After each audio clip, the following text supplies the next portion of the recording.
going to be free. There's going to be Nat Star. He's going to come in a bit.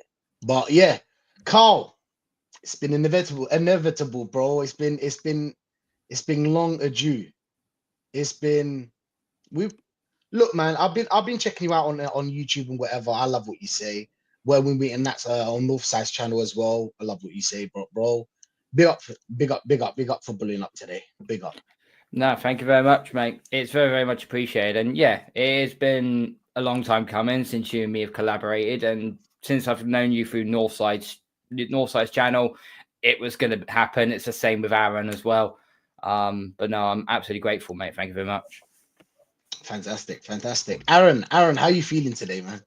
Yeah, man, like Arsenal, shit. Yeah, I'm not great, man. As we were saying offline, I've been a little bit ill, man, the last few days. Hence the being a bit anonymous. But man, I'm just glad we ain't had to play this weekend. To be honest with you, it's just less pain, isn't it? What can you do? Like I've not been liking what I've seen from Arsenal, man, and yeah, I've been feeling a bit like shit watching a team who's absolutely shit. Yeah. Well, big up, man. Thank you very much for having me on here, man. You was watching the United Fulham game then prior to coming on then? Is that what you were trying to say? Oh, my life ain't got that bad. I have to watch Man United, man. No. I've not sank that low just yet. Jesus. Nah, 100%. Big up for pulling up. Always, Aaron. You already know. You're good, man. You already know. But Thank you. Yeah. Speaking about the game, I wasn't shocked. I don't know about you guys. Obviously, we played the same style system that we played against Leicester and West Ham and Nottingham. Same football, same boring sideways, put the ball in the box, or just cross and hope, really. That's all we've been doing the whole season. And sometimes that system works against certain teams, and sometimes we meet teams that can actually defend and have some type of quality going forward. We struggle. Carl, how was you feeling? What's your thoughts on the game? What's your thoughts? Well, I did a watch along for the Forest game, and that was the most dullest watch along I've ever done in my entire life. It was boring. It was boring and so bad. When you feel like you've watched this team for such a period of time and it's the same thing day in, day out, you kind of know what's going to expect. We don't have any firepower. We're not going to score a goal. So at best, it's either going to come down by a fucking penalty or maybe a set piece. But I've said this for time now. Set pieces are a good way of scoring goals. It shouldn't be your number one, prolonged attack to try and score goals. You have to try it in open play. And Odegaard has been a real pain in the backside for me. He's just the season where we ended up bottling the league, but he scored like 15 goals, had so many, I think it was like well over into the high teen assists. He was brilliant.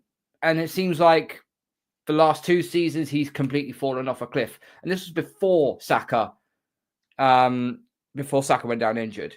So it's just been appalling. That game was just downright bad.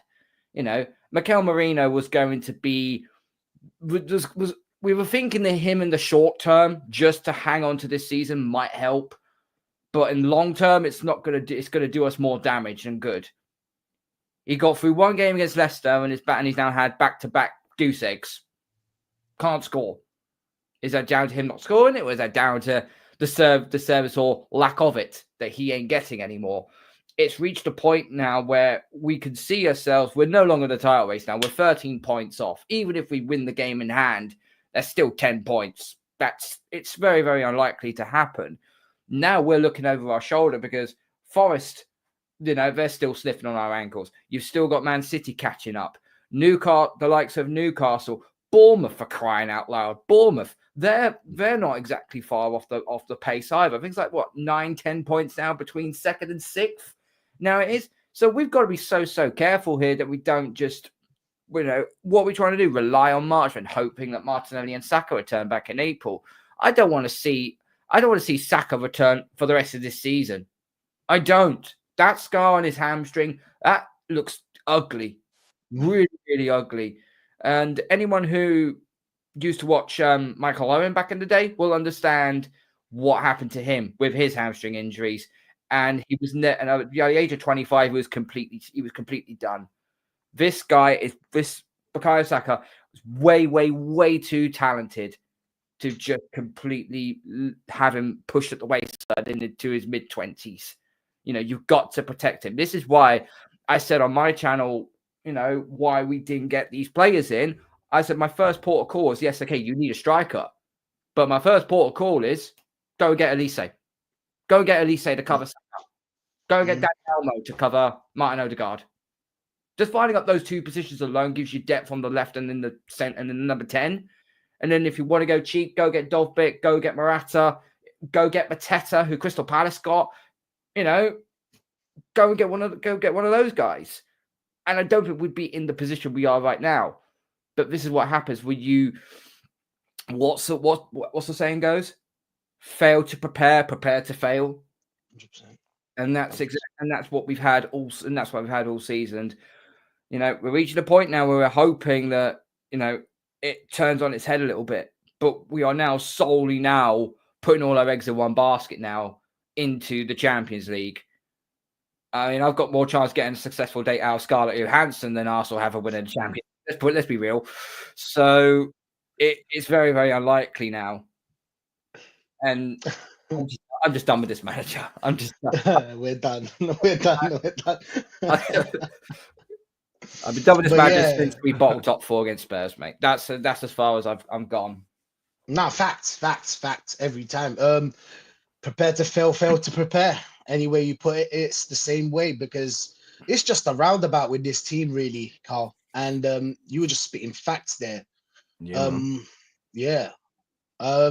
Really and truly, whoever wasn't expecting this to happen are the problem. Do you know what I'm saying? Because the problem it didn't occur in January, because we had the other stream. I think you weren't, but I don't know if you were there. League on the stream where Matty put up all the the table, how it was before the injuries, prior to the injuries, and after. It's the same thing, really. And anybody because we should have talked as a fan base, we should have talked about the problems at summer, when it was summertime. When it was the summer transfer window, we should have looked at it and we're like, listen, why would we go out and get Moreno and Calafiori instead of getting a number 9 and a number 10 or a number 8 that can create? But that's something we're going to talk about later on. Aaron, how do you feel about the game, man? How do you feel about the game? Did you watch it? Yeah. No, I watched it. It was just been a carbon copy of every other game, isn't it? Really. Like, as soon as we had that Leicester game, I was sort of self-resigned to sort of say that, we're probably going to be playing like that for the rest of the season. I just didn't realize it was going to be so painful to watch. Like, you sort of can understand, with the players that we've got out the way, this manager's setting this team up, and it's the manager's fault that the players are out, by the way. Like Carl said, but have got Elise, Saka probably wouldn't have even been injured because he wouldn't have had to play every 5 seconds. So, if you've had 3, 4, 5 years to get a bit of cover for Saka, and no one's done it, Even had it, to be fair, even had Ethan Nwaneri there, he could have actually played him and took Saka off and give him a few minutes. But he still didn't. So actually sort of thinking about it, even if we probably did have Elise, this manager's so useless, he probably wouldn't have even subbed him off anyway. Yet Elise would have probably sat every single minute on the bench. Like, it's frustrating because, I would have loved an Elise at the club, but this manager can't manage. He's useless. His in-game tactics are borderline pathetic. Like, I've never seen someone so bad at it. He starts and picks a team, and all he's got is brings on like-for-like players that are the worst versions of the one bringing off, and thinks that they're going to make a difference. It's ridiculous. There's no change of tactics. There's no better quality coming off the bench. So I don't see how, when we're bringing subs on, that we're going to affect it. Sometimes, yes, you're going to get a little bit lucky when Mikel Merino comes on and scores you 2, but you get lucky every now and then, didn't you? We've seen, again, performances, especially the Nottingham Forest one, that when it doesn't work, then what do you do? I'll tell you why it's not going to work for the next 12, 11, whatever games there are left, because he's a crap central defensive midfielder, not striker. Like, that's as simple as that. Like, and I don't really sort of get why people can't wrap their nut around it. Like, and it just, even the very fact that we signed Calafiori and Mikel Merino in the summer, and they are the 2 people that we're talking about playing up front, that's just borderline a joke in itself. Like, when you say it out loud and then listen to that, like, that's ridiculous. like our useless centre back that we play at left back who can't defend, and the worst central midfielder I think in Europe, Miguel Marino, or our striking options is embarrassing. Like what do you do with that? It's ridiculous, boys. Like, chat, what we doing here? Like, and we've waited half a decade for this, man. You know, we've spent a lot of dough, and this is what we've got for it, man. We have Saka out, and we just completely crumble. I mean, you sort of like think, I know we've got a few of our sort of front three out, but everyone else is there. Why can't we create anything? Our midfield's there. Odegaard, Partey, Rice, they're all there. The defence is all there. You know, you've got a Trossard still sort of playing up front. You're only sort of missing two-ish sort of players in the team. Why are we so crap? Like, we're just so disjointed. It's not like we've got 5 first-teamers out. It's not, you know, we've got a couple of players up front out. You know, he's Saka and a striker. But other than that, really, they're all there. But I'll tell you why it don't look like it, because you've had my Odegaard, who's had one good season, scored 15 goals, and probably, like, he probably won't even score 15 in the next 10 years. Have you seen the geezers shooting? They either depressingly roll along the floor or they go in row Z. Like, I've never known anyone fall off a cliff like him. And I've been slating Martinelli for such a long time for how badly he's fallen off. But Jesus Christ, Odegaard, he's just never ending. Like I always say, off a cliff and into an infinite manhole. He's just falling down and down and down. We're giving this geezer 240k a week, boys. He's our captain, man. This geezer is our captain. When you got Saka out, I know they're little good little mates. They're on the right hand side, and people say, "Oh yeah, but he's lost his mate in Saka." Well, I'll tell you what. When we won the league in 2002,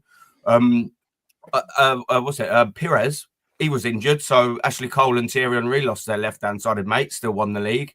I'll tell you what. When we went to Old Trafford, you know, you had the Patrick Vieira and all of them boys didn't have Thierry Henry or Dennis Bergkamp in there. They didn't cry that they'd lost their mate. They went to Old Trafford and won the league there. Like, Sylvain Wiltord. Yeah, Sylvain Wiltord. Oh, yeah, that's it. Exactly right. So what are we doing here? We're supposed to be a championship winning team or challenging team, apparently. But all we do is throw out excuse after excuse after excuse after excuse. It's boring. We don't because we're actually proper fans. We can see with our eyes what's going on. And that's why we come on and talk about it. But there's a lot of people that ain't like it. And back to my Odegaard point, you sit there and I'm just like, there is an opportunity. Massive opportunity for someone to step up when Bukayo Saka, our match winner, our best player, is injured, and you'd expect it to be your captain, and he hasn't. He hasn't just not. It's not that he's not just stepped up, boys. He has crumbled and hid, like, and that's what you expect from your captain, is it? One of your big earners, your most creative player, apparently, he's just hidden. When you need someone to stand and rise and take this team and the games by the scruff of the neck, Odegaard has decided to run away like a little bitch. And he's a little bitch. I don't like him. I don't want him gone. I don't trust him. The very, very, very minimum, we need to strip him instantaneously, but back to the gutless manager that we've got. Can you see it, boys? Does anyone in this chat, on this panel, does anyone honestly sit there and think, even say at the end of the season, that Mikel Arteta is going to sit in that dressing room and go, right, I'm going to proper shake things up now. Sorry, Martin, you're going to be taken off. Of course he ain't. He'll give him a new contract and he'll be like, yeah, that's staying on your arm as long as I'm Arsenal manager. He don't do what's required. Neither do the club. No one does. When we needed someone to step up, our captain crumbled. When we needed someone to step up in the transfer market, Arteta crumbled. When we need some funds in the window, the manager, the Cronkies crumble. We're just crumbling buffoons, mate. Like, that's just what we are, and it's painful to watch. It's one of the reasons why I don't really go there. We've got Chelsea coming up soon, and for my seat, that's 90 quid. And I sat there and I thought, why the fuck wouldn't I take 90 quid and sell that game? Why, honestly, would I go to that game and not get 90 quid in my Skyrocket? And do you know what I mean? And I sold it, and some prick bought it in about an hour. Like, do you know what I mean? Like that's all well and good, mate. I've had the season ticket a few years. And I know I'm rambling on, so I will stop in a minute. But every year since I've had that, and I've watched some shit. I promise you, I've sat in my seat and watched some shit. But when I start disbelieving and just absolute no belief in this manager whatsoever, I can't go. It's a waste of time. It's a waste of my money. And they don't care about us, Aaron. They don't care, bro. Of course they don't. They care about their back pocket, Rashid, bro. That's why they're bringing out stupid fucking merch every 5 seconds. They don't care. And do you know what? This is a problem, boys. On the panel, and I will come to a stop in a minute. Like we said, we're being laughed at. We're not just being laughed at by our rival fans. We're being laughed at by our board. We're being laughed at entirely, and all the fans are fucking gobbling it up. They're all, oh, I can't wait to get my hands on the next thing. They're laughing at us. We are a joke. We're being laughed at. It's embarrassing. I'm fed up of it. I'm absolutely fed up of it. So thank you very much, Arsenal. 90 quid back in my pocket, because I will not be going to that Chelsea game to be bored shitless for 90 minutes. I'll leave that stadium pissed off. I know I will. I absolutely know I'll make my effort to that stadium. I'll sit there, and all I'll do is boo, shout, and then I'll just get abused from the home fans. Why would I pay 90 quid for that? Like, what's the point? I might as well just sit at home, go take my kid to football. I might as well just do that. Yeah. What's the point? Not 90 quid for this shit. Would you, any of you boys, would you pay 90 quid to go watch Chelsea? You wouldn't, would you? Like, if you could get 50 or quid back or time from your life from the Nottingham Forest performances, and I can't think of it was at the weekend, you would, wouldn't you? Like West Ham. That was horrendous. Like, what are we doing here? Like, why would you pay for that? It's terrible. And like I said, just quickly before I close, this can be changed. And if a new manager came in with this exact starting lineup, we would be better, at least at football. But this is just horrendous. And that's what breaks my heart the most, that above all the crap that we've got, we don't play anywhere near good enough football. It's horrendous on the eye. And that's what hurts the most. That is just horrendous. Sorry, boys, I went off on one there. Absolutely facts. No, you're in the roll. Home run after home run. Trust me. Yes. Trust me, you're on the roll. But yeah, big up to everyone. Big up to everyone that's locked in, man. Big up to Yes is saying big up to Mandem. Big up to AFC. Big up to Acres. Fraudetto will be cooking pancakes in PSV. Away dressing room for Pancakes Tuesday. Yeah, he probably will, Acres. Pancakes, lemons. Oh my days, that manager, bro. Telling us how he got his wife, he conquered his wife. Why don't you conquer the league? Conquer the league. We don't want to know about your wife. We don't want to know about your personal life. Conquer the league. That's what I'm saying. But yeah, AFC saying Arsenal bought out merchandise, me old China vase, state of the club. Yeah, embarrassing. What was it? Some sort of vase it was selling for? What was it? 550 quid? Yeah. I'm like, what the? Yeah. What is that all about, man? Like, what is that? Is it, like, if you don't laugh, you'll cry, wouldn't you? I'd rather pay for 5 days for Boomtown Festival. 100%. I think I'd rather pay 500 quid to be beaten over the head with a vase. Let alone have it in my house. It's ridiculous, man. Absolute joke of a club. There's your answer, AFC. There's your answer. But big up to you. Yes, TV might do a video asking Norwegians if they rate Odegaard. Hey, please do. Yes, sir. If you're still in the chat, please do, bro. None of them do. Please do. None of them do. None of them do. Yeah, none of them do. I don't know how he's captain. How is he captain? I never knew why and how was he captain. It just doesn't suit him as a player. Even as a player, it doesn't suit him. Even as a personality, he's not a captain type. He's more of a quiet kind of like. And even if you are quiet, you can be a captain, but you need to lead by performance. You need to be a silent captain and lead by performance. But yeah, man, yeah.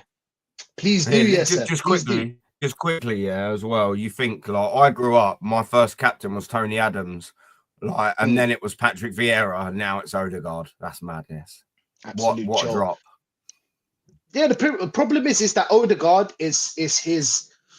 You know, when he gets the ball, he always has to do that spin, and I understand that spin is for him to see the pitch. But sorry, the money you're on, the hype that you're on, and the player that we thought you are, you should be a player that already saw where the players are. You know, Messi. Right. Messi's walking, but he's watching the whole pitch. He knows where everybody is. That's a number 10. That's a free roaming number 10. You have to have that in your game, right? Xavi and Iniesta didn't have to do spins. Not even Bruno Fernandes does that. Yeah. I don't rate him at all. But even he doesn't do that. At least he can pick a pass and actually has a good shot on goal.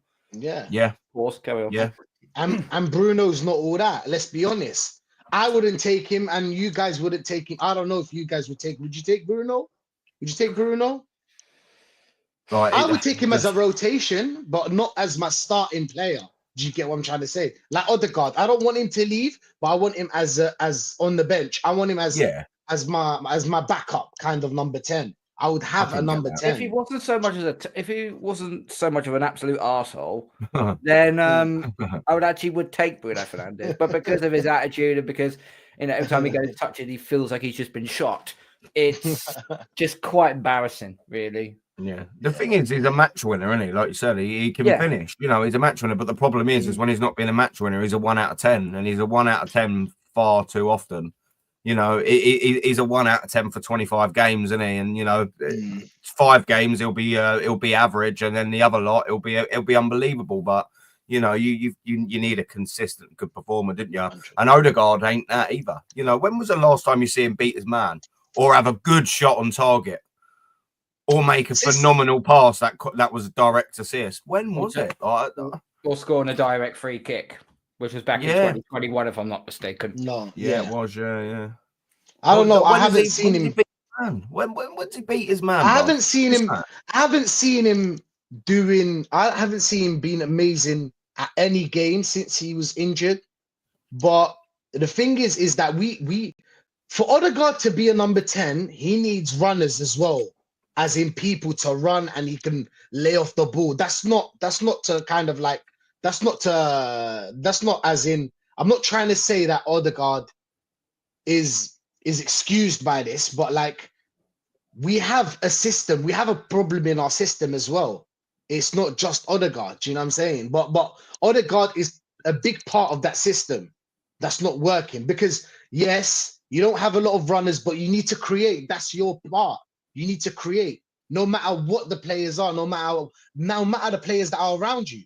If Messi was in this team, he would create regardless. Yes, maybe we won't win the games. Yes, we'll miss because we lack a number 9, or we lack good wingers, decent wingers.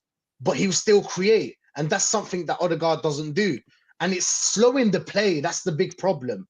Always slowing the play. I don't know if Arteta told him to do that, but that whole spin thing is just annoying. It's just annoying because. It just slows down the play, and then the opponent already are back in their box. They're already, you know what I'm saying, back in their reset into their original positions, and then it's even harder to break them down. So we can't even counter, even though we play defensive football. We can't even counter or catch people on the break, and it's just annoying. What do we play, Rashid? What do we play? I think Arteta's just it's just cross and hope. That's our game there. So from the crosses, we'll get corners and set pieces. And then if we score from the set piece, then we start to play a little bit. But apart from that, I don't really see our system or understand our system. That's what I mean. Like, how can we not have that after 5 years? Like, I don't get it. Like, how can we be here and we're like, yeah, what sort of football do we play? And you hit the nail on the head, cross and hope. But we ain't even got any geezers that can hit the ball. It's like, it's just, well, what are you doing here, isn't it, man? It's madness. It's laughable. That's the whole reason. That's why his main target is going to be Sesko in the summer because he's 6'5". What do you do? So you just say you might as well just buy a freaking lamppost. Yeah. Peter, what about Peter Crouch? He's free. He might be able to play. He's 6'7" right now. Yeah, probably. You can go anywhere in the world and get a tall striker that can head the ball. Anywhere in the world. You don't need to go get Sesko for 50 million or 60. You can go anywhere in the world for that 60 million. You can get 3 of them. If 2 of them don't work, 1 of them will. Do you know what I'm saying? It's kind of like, but the system doesn't suit us. Do you know what I'm saying? What we have, our players, like that's my next question as well. We'll get to that question though. AFC, big up. Andrew Smith would be a better captain than Odegaard, the guy who sunk the Titanic. Funny, man. He will be. He would be. AJ, big up AJ, man. Big up AJ every time. Yeah, slap up the likes, people. Slap up the likes and like and subscribe to these guys, man. Like and subscribe to. Hey, I have it on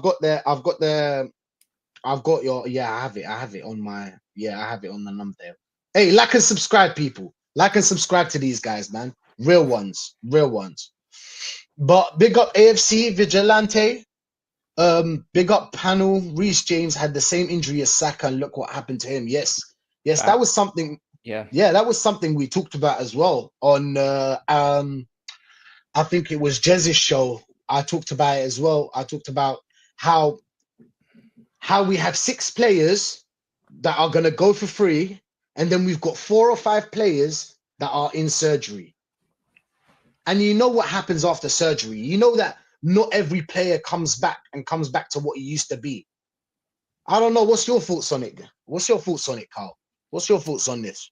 Yeah, anyone who comes back from that sort of injury, they're either going to lose a very small part of their performance, or they're going to lose a major part. And it all depends how well they recover from it, and how much time they get to heal properly and then come back. You know, this isn't just in football terms. You know, I watch a lot of different sports all the time, and I've seen players come back, you know, from surgery and think, oh yeah, I'm good to go. And within about 2 games, that's it. They're back on the shelf again. You know, we've seen it happen time and time again.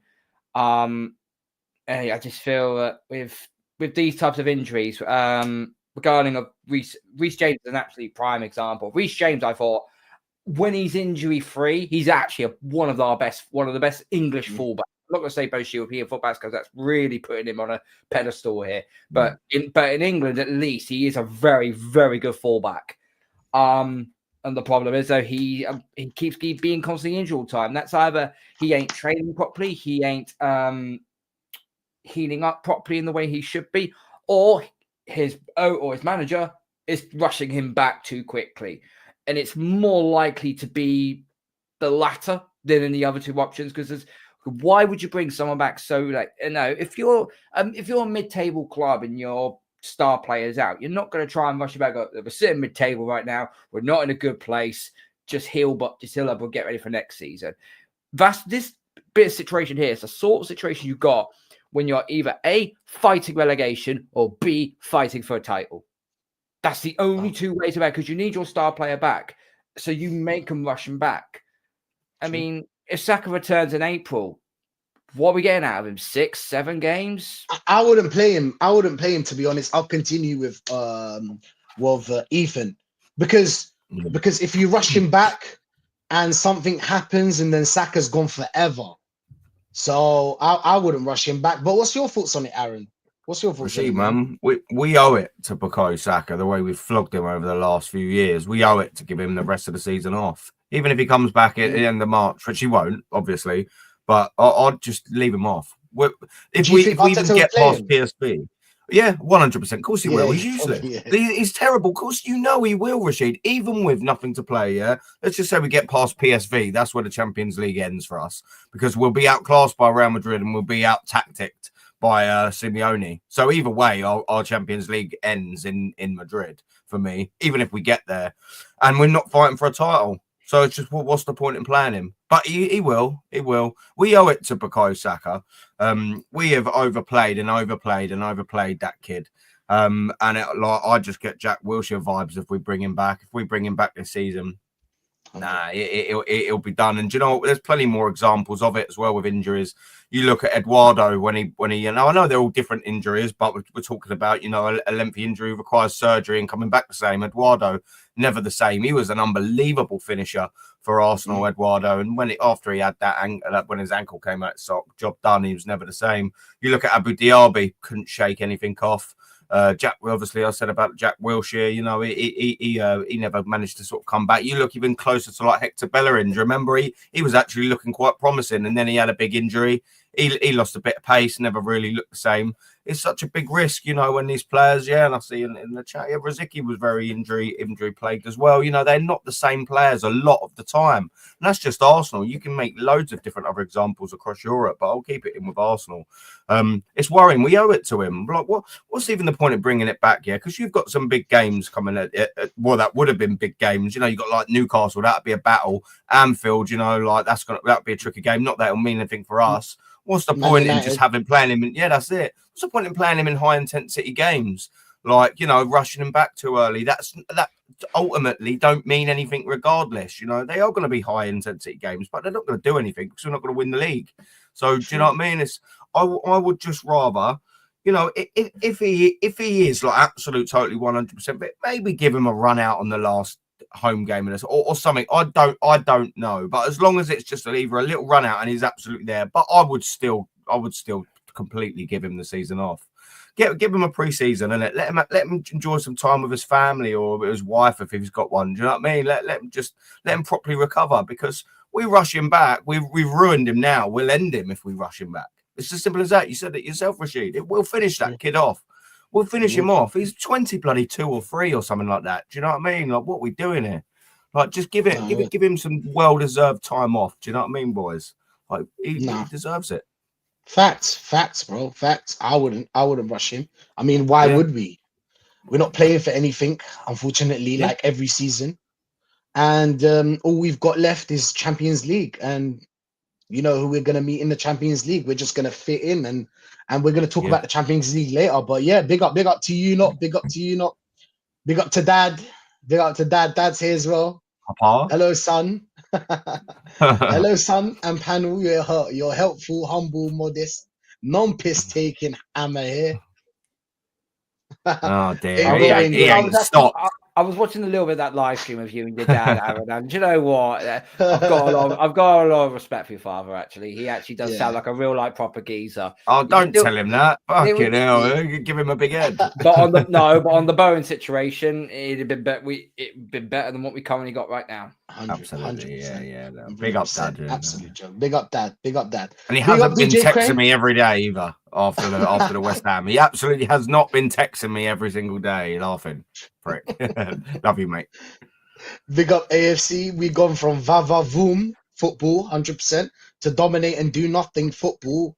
Dog with a bone, no bite. 100% AFC. And bro, AFC, talking about that, this is one of the things that I don't get about people that love this manager or are so mesmerized by this manager. And when you think about it, this manager has gone for 3 phases. Let's not talk about the first 2 seasons, talk about 3. I always give a manager 2 seasons. I always do. Even though he was supposed to go through with the Tottenham one where Tottenham got the 4th place. But okay, the first 3 seasons, the 3 seasons that we were playing for the league. The first one, he was playing attacking football. Then he changed his mind. He went to controlling and then changed his mind, went to defensive. This manager doesn't even trust himself. Every year he's going to change. What's next year? What kind of football will he play next year? We can't just be changing our football every year. We can see Liverpool the same way Klopp left the team, the same way Klopp was playing football. Slot came in, gave it a little tweaks here and there. Obviously, there is his touch. He has a touch, but it's the same football that Liverpool have been playing because it's compatible with the players that you have. The players that we have. And this is a question for the chat, for everyone here.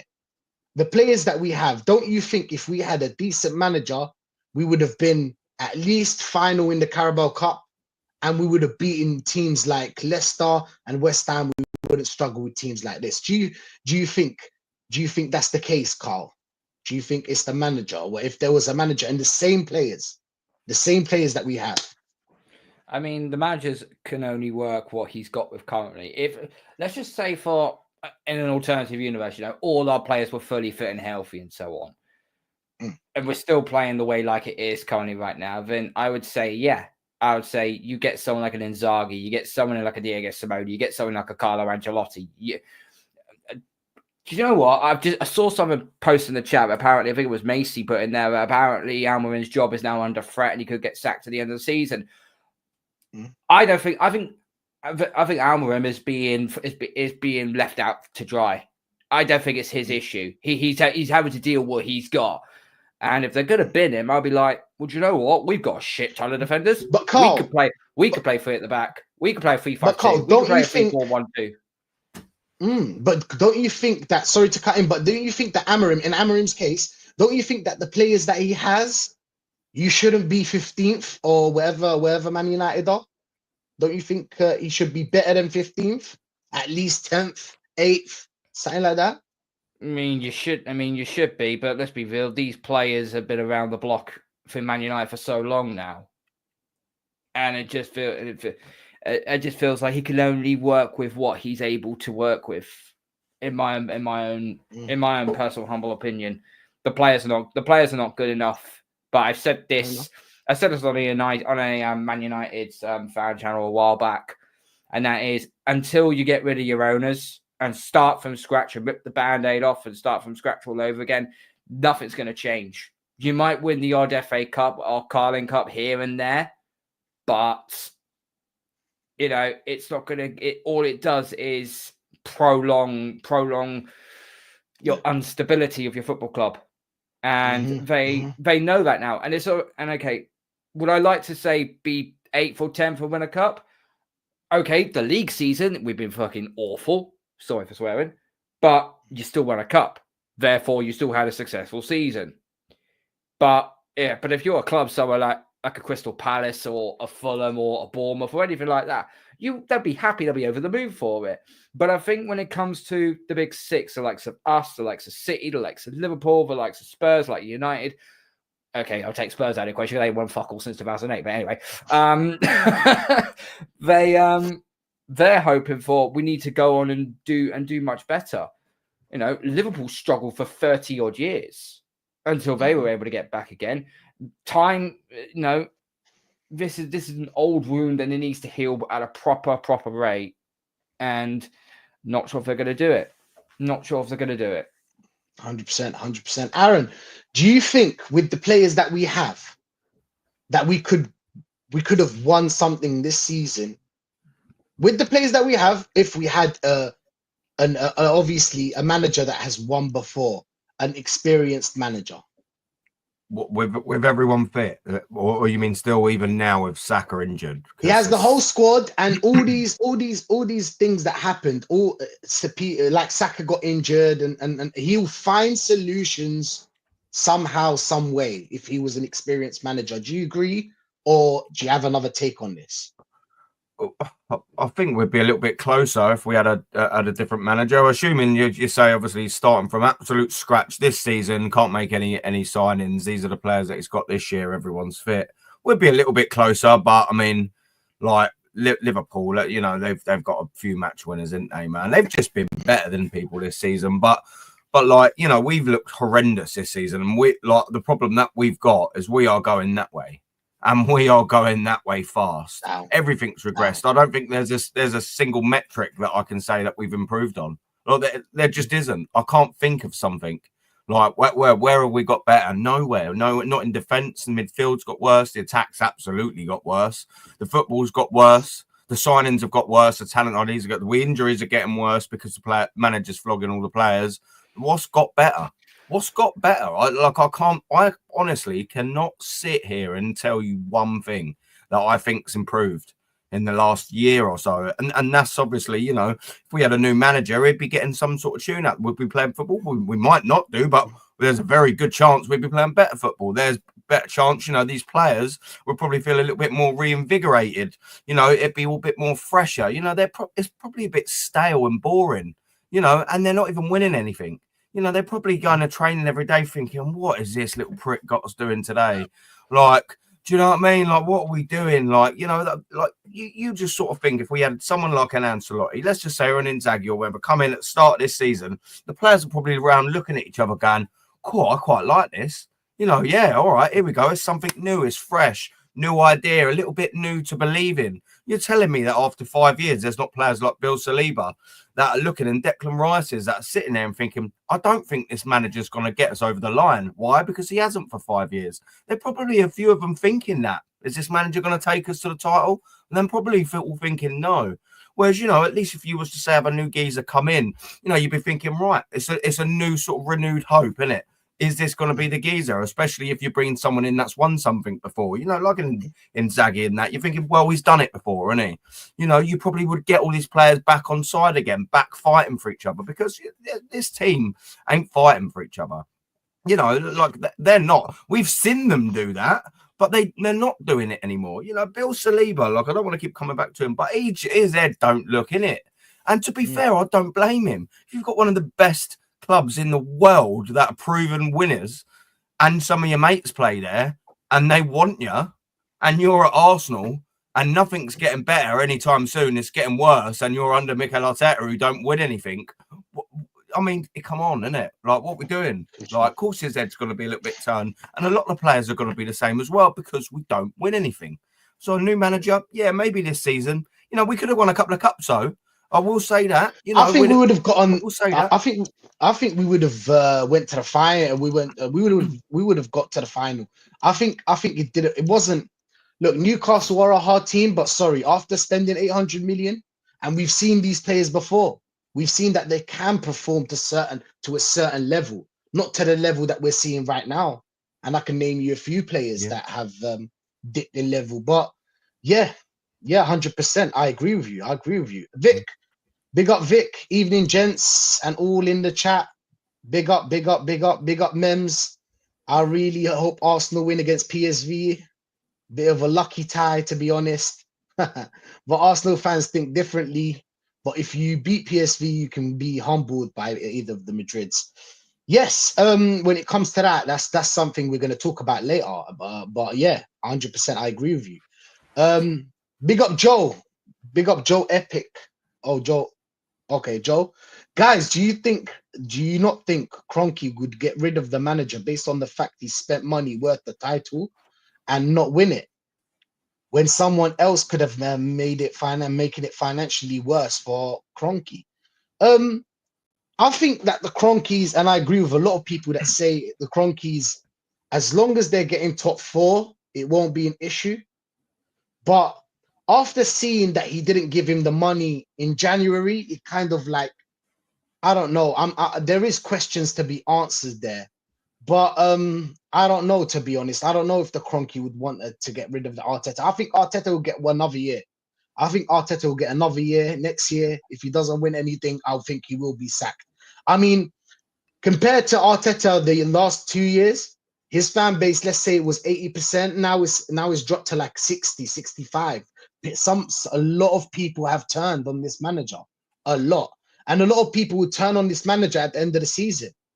But not enough for him to get sacked. That's my opinion, Joel. That's my opinion, bro.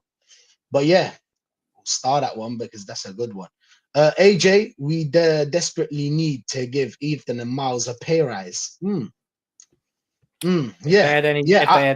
If they had any sense, they'd look at this club, they'd look at this manager and go, yeah, this guy's going to ruin us. Let's get the hell out of here. I think they're working on a contract, to be honest. I think they're working on a contract. That's what I read. But 100%, Ethan and Miles deserve the pay rise. They do, considering that per players like Havertz are on 285 mil, and I've seen some ridiculous numbers out there. 260 to Rice and 200 to Odegaard, and yeah, that's my opinion. But do you know how much they're on? Ethan's on 6 and Miles Lewis-Skelly's on 4 grand. I know. Give him a little 50. Madness, absolutely madness. But Vic, big up Vic. Couple season back, I had a pair of tickets for the Everton game. Just give them to a friend for free. Yeah, I hear that, Vic. I hear that, man. I hear that. I mean, considering the football that we're playing, and this manager has absolutely, oh my God, this manager's a nightmare. I'm just waiting for the moment that he gets sacked and we wake up from this nightmare, because it's been long. It's been a long 6 seasons with this manager, 6 or 5 seasons, whatever you want to call it. But yeah, big up Run. To be honest, I want the season to end, guys. People are laughing at me, 100%, man. Run, I agree with you, bro. Yeah. I want the season to end as well, because I know we knew at the beginning of the season we were too shaky of performances. We were winging games after games. We were winging it. We were winging it for like 7 games straight at the beginning of the season. And that's not the moment where you win games. That's the moment when you win it. You don't win your games in the 7th in the first part of the season. You actually go out there like Liverpool and start beating teams and telling other teams that, listen, we're here. We're here. Do you know what I'm saying? But yeah, Aaron, no problem, man. No problem. But yeah, Vic, if Mikel played the same fast attacking footy from 2 seasons ago, we would have at least given Liverpool a run for their money. But from the end of last season, Lego head, the fraud decided to play this dead crap. He's been changing systems for 3 years straight. Every season he plays with a different system, Vic. Every season, man. Every season. Worse. But yeah, worse and worse. It's getting worse and worse. It just, his plans do not work. It's just how it is. It doesn't work. It doesn't work. His plans do not work. Sorry. I'm seeing it with my own eyes. We've seen it. We've seen it for 3 years straight. And we're gonna see it for another year, guys. Yeah. So buckle up. You know what, Rashid? Just quickly as well. That's what makes it worse, bro. The fact that like we are absolutely resigned to the fact we will be having months. And I've said this a couple of times on my channel. You sit there and you think he'll definitely be there in the summer, yeah? 100%. There you go. That's August until the league kicks off. He's going to be there at least for 2 or 3 months minimum. He's going to get that time. So you're into October. We're in March, man. That's like 6-7 months away. So when you put it at reality, we are definitely going to have this manager for another 6-7 months. That's without almost absolute question. And that's worrying, bruv. Like, that's worrying, mate. Like, that thought, like, literally, like, is horrendous. Like, that makes me, like, I don't know. Like, it don't fill me with anything other than just, like, misery.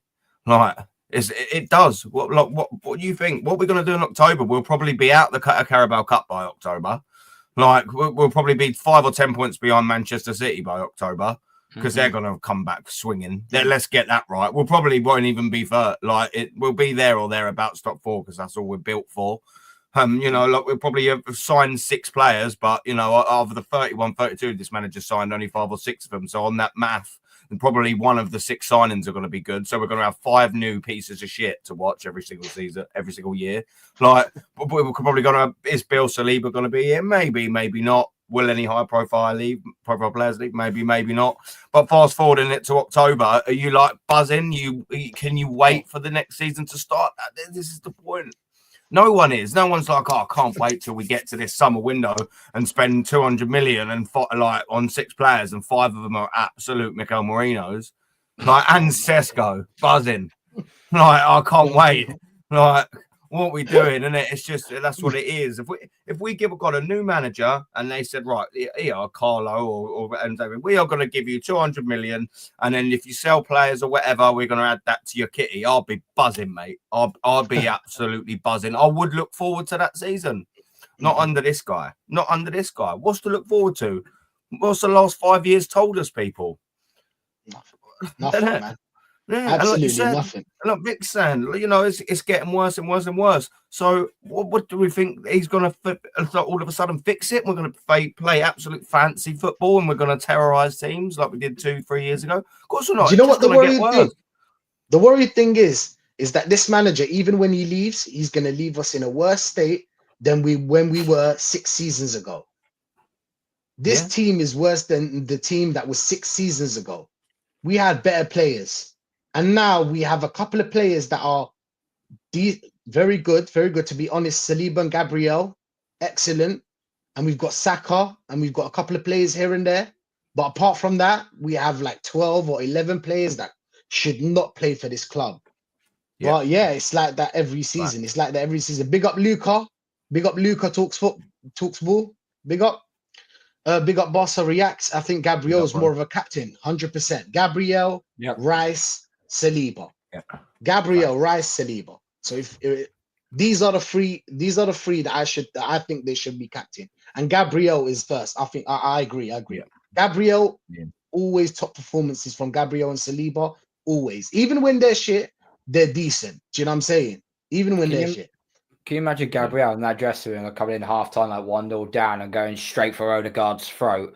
Oh, how toxic and negative that would be. No, your captain is saying, do your job, mate. Yeah. The thing is, I can see that though, Carl. I could see him doing that. Yeah, you can't see if Odegaard come to me in the dressing room and try grabbing me in front of him, I'll say, "Get off me, you little prick!" Like, piss off. And you would, wouldn't you? Could you imagine it? You'd just say, Martin, if you put your hands on me, you're going on the floor, mate. Go away, you little melt. You would, wouldn't you? Whereas Gabriel come up to me, I'll probably be like, "Yes, Gabriel, what would you like me to do, sir?" You would, wouldn't you? Like, he's a beast, isn't it? I wouldn't like a run-in with a geezer. You know, you think them days are gone. Oh, I'm sorry, Cole. It's like no selling a chair shot in wrestling. Yeah. Yeah. Oh, you hit me, did you? Yeah. Oh, okay. Good. In trouble now, man. Yo, steel chair. Still, yeah. Yeah. But yeah, man. Yeah, but yeah, AJ says run one trophy from a possible 20 does not lie. Arteta is not good enough. Point blank. That's how it is. Arteta is Brendan Rodgers. That's who Arteta is. You need to move on from Arteta. But we're gonna be in a worse state than when he first started at the club. So it's gonna be a big problem even when we sack Arteta. But that's a conversation for another day. That's a conversation for another day. Big up Mems. Saka could be back for the Chelsea game. The guard of honor would have happened by then because Liverpool can win the league at White Hart Lane. Shit. Oh my god, I'd hate to see that guard of honor. I'm not gonna watch that part. I am not gonna watch that part. Yeah. I'm not. Big up Macy. Ancelotti should be our manager. Yes, he'll be my first choice. He would be my first choice. Big up DJ Crane. Just look at Moyes at Everton. 100%. A new manager can get these players balling again. Yeah, Yeah. 100%. That's what I'm saying. That's what I think he can do a better job. But The yeah, the other criteria that you sort of missed out of that was the fact he was Everton manager previously, so he knows that club inside and out. He knows the fan base inside and out. So it's very, very easy for him to go back to something which he only won one trophy in his entire career. Shock and horror. So as our manager, but he knows how to tactically get that team set up. And he's only there now predominantly to keep them above the relegation zone, which they will do because they've won. I think they've won 4 of their last 6. I think I'm so. not mistaken. Yeah, I think so. 100%. Big up Comp. You are right, guys. We need a manager. Plus, we don't like the owners. Of course, we don't like the owners. 100%. Yeah. You are right, guys. We need to. Oh, I just read that. Sorry. Fenerbahce are winning, by the way. Fenerbahce are winning. I heard that Mourinho is gonna, when he leaves Fenerbahce, he wants to go to one of the bottom league at the Premier League. I think bottom half of the Premier League. He wants a club that doesn't play Champions League for some reason. I don't know why, but he wants a challenge. I mean, he's won. He's the second most successful club manager in the world. So he probably look at it and goes, I've won everything I need to do there. What do I do? Oh, I know. Let's see if I can take a middle of the road football club. Let's say middle of the road. Let's say I don't know. Let's say a Crystal Palace or someone. Yeah. And then let's see how far we can get him up the table. That's a nice challenge for him. I mean, he'll get stressed very, very quickly, but I think that's a challenge worth going for. I'm surprised he hasn't gone into national, man. Yeah, I think maybe Portugal would suit him if he would. Yeah, maybe Portugal, but I don't know. I'm surprised too, to be honest. I'm surprised too, but I reckon give it another 5 years and then he'll coach internationally. Yeah, I think you're probably right there. Yeah, he's probably point. Still not done in club level, is he? But that'll be his last step, obviously, won't it? He might go back to his alma mater in Porto. If it's a swan song to end on his managerial career, go back to where it's all started. Yeah, true. Yeah, true. Big up DJ Crane. DJ Crane is telling us, if you don't know, the Cronkies needed to settle for a 575 mil lawsuit from St. Louis for moving the Rams to LAFC. Yeah, Record Avenue. Oh, okay, the lawsuit. I didn't know that. Did you know that? There's a documentary on YouTube somewhere about this as well. And me and Aaron are very clued into the NFL, but yeah, when I heard about this was one of the biggest snake moves I've ever seen an owner do. The city of St. Louis, they literally threw everything at Stan Kroenke to keep the Rams in St. Louis. They threw money and then some, a brand new state-of-the-art stadium, always that and the other. Yet he completely fucked them over at the 11th hour and moved them to Los Angeles. Oh, shit. Whoa. This is the type of geezer we're dealing with, man. Isn't it? That's how. Come on, let's be honest. These don't people care. that are in power, they don't care. They're in power for a reason. They got that money for a reason. But yeah, we're not gonna get into that. But big up Terence. Straight question: will Saka leave you to preserve his career and longevity of it? At some point, maybe Thierry Henry left. Come on, why wouldn't Saka Yeah. leave? Thierry Henry was a legend here. He could have stayed here and scored more goals and just went out like Harry Kane did, but he didn't. He went to another club. He wanted to win. It's glory. It's about glory as well. That's the thing people forget. Arsenal would give you the same amount of money or thereabouts the same amount of money as a big club, Bayern Munich or Real Madrid or Barcelona. You're going there. Of course you are. It's about glory. You think as well, Rashid, yeah, at the time, obviously, like we were selling all our players. By the time he left, I think was it 2006, 7 or thereabouts, you know, we were selling all our top players. Invincibles were largely broken up by that point. Do you want to go to Barcelona to play with Ronaldinho, Samuel Eto'o and Lionel Messi, or do you want to stay and play with Flamini at Arsenal? What we're doing here. Do you know what I mean? Do you know what I mean? Like this, and even the conversation. Even the conversation with Arsene Wenger and the board. When Van Persie started talking about it, I hated Van Persie for leaving. But when he explained how he left and what he said to the board and Arsene Wenger, it made sense. All he said was, guys, help me. Bring players that we can actually go and win titles, go out there and win titles and go progress. Instead, we just get players that are good, but not elite. Do you know what I'm saying? We get good players. We don't get elite players. Elite players are the kind of players like Liverpool have. Liverpool have at least 4 or 5 elite players that would win them games Nearly every single player that Arteta has bought is actually a good-looking guy. He's never bought a Rottweiler. He's never bought someone who looks like has gone through a few bar fights in his time, has he? No. Come on, let's be real. Yeah. Why do you think we're selling so much fucking merch? Why do you think we're selling so much merch? It's done by design, people. It's done by design. We haven't got footballers. We've just got a line of models, and all of them are our players. That's why I was like, when we went to play Inter Milan in Milano, I was like, just leave Arteta there. That's where he should be. You know what I'm saying? With the models and everything. That's where, I don't know why he's into football. Just go do modeling. Go do modeling. You must have connections, right? You must have some kind of network. Team building on the catwalk and all of that, isn't it? Just having a little look back and all that. What's going on? Yeah, they love it. DJ Crane has just put a great comment in. Yeah. DJ Victoria's Secret FC, 100%. Absolute joke. Absolute joke, man. DJ Crane is saying don't expect a lot of money to be spent this summer unless players are sold. Sold? What kind of players can we sell? Okay, that's a good question. Yeah. We're not going to get no money for them, bruv. Like you think, yeah?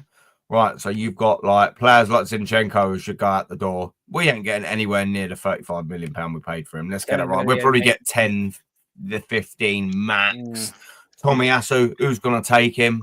Like, who is actually going to take him? And if someone wants to punt on him, they're not going to pay any more than 10. Nowhere near that. Kivior, we're not going to get anywhere near the 20, 24 we paid for him. That's probably going to be about 10 or 15 in it, there or thereabouts.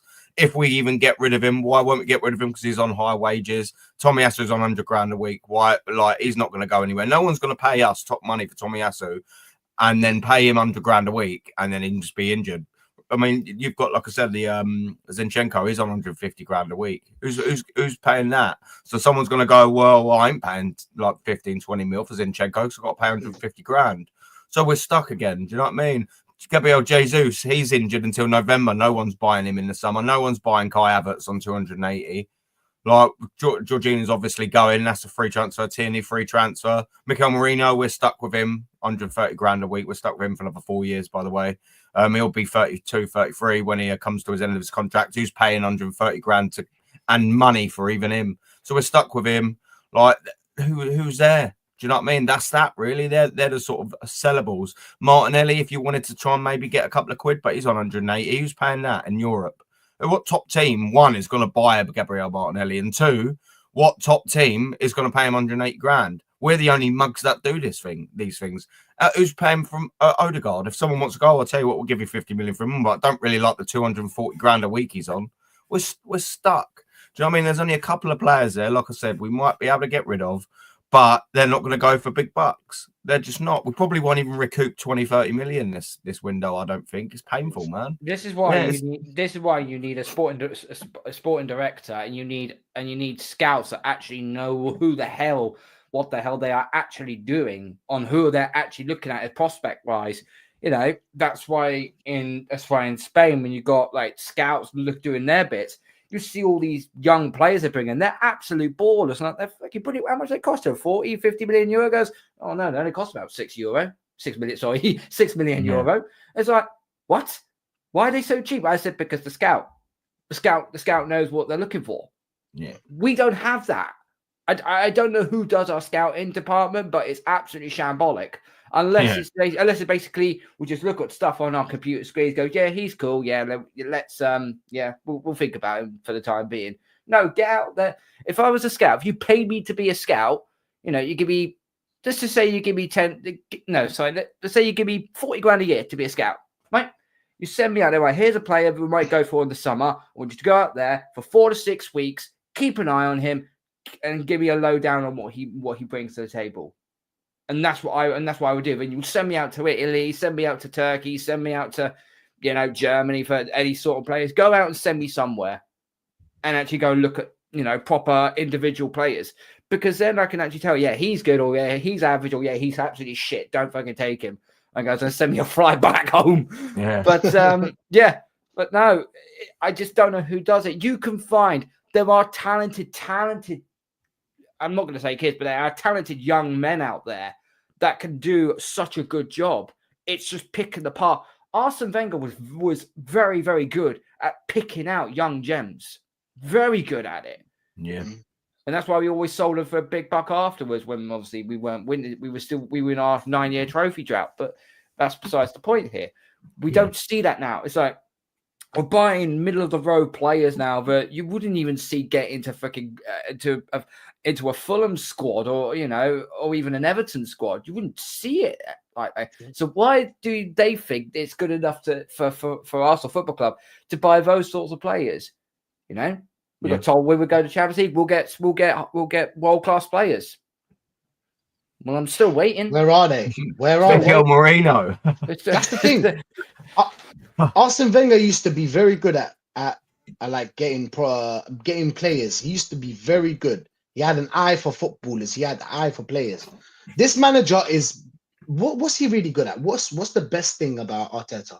Maybe being ruthless. But being ruthless in what? Because I'm seeing people getting red cards and him doing nothing about it. Actually, he made it. He actually said it's as an excuse on why we should be a mid-table team. He said that if it wasn't for me, basically, that's what he said. That's what I think he said. Basically, he said if it wasn't for me, we would have been a mid-table team, considering we have 5 red cards and players injured. 5 red cards. The game against Nottingham Forest, we took off Calafiore for 45. Was it 45 minutes? 45 minutes. We took off Calafiore. What did he say at the end of the game? He said that I took off Calafiore just in case he wouldn't get a red card. Just in case he would get a red card. Sorry, this is something you have to deal with. I thought that you're ruthless. You should be telling the players, listen, it's too many 5 red cards in one season. 5 red cards.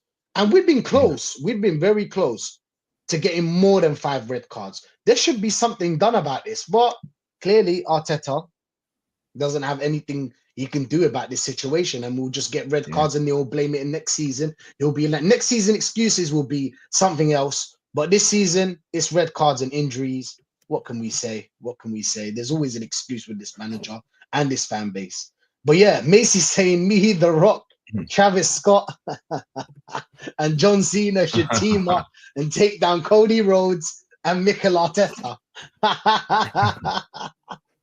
Oh my god!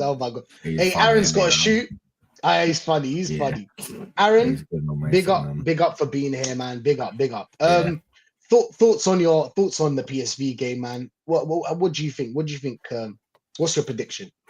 Yeah, I mean, first off, cheers for having me, and send me apologies. I've not been 100% people in the chat, and you boys as well. I'm not firing on all cylinders, as you can tell. I can't even talk. Yeah, so thank you obviously for having me and all of that. Do you know what I mean? Appreciate it. But yeah, PSV, man, like, you know, when the draw sort of comes out, I don't know why I sort of deluded myself into thinking, oh yeah, do you know what I mean?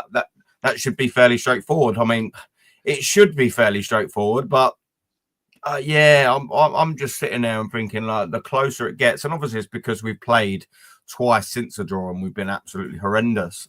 And I'm just looking at that PSV game now and thinking, do you know what? There are very realms of possibilities where I'm like, we lose that 1-0 and then we go back to the Emirates and then it's just a horrendously difficult game and we go out. Like, this is the sort of position Arsenal's put me in, man, where I'm sitting there thinking, wow, I'm like a little bit worried about PSV. That's no disrespect to PSV, but you know, when you factor in everything, Arsenal should be beating them quite comfortably.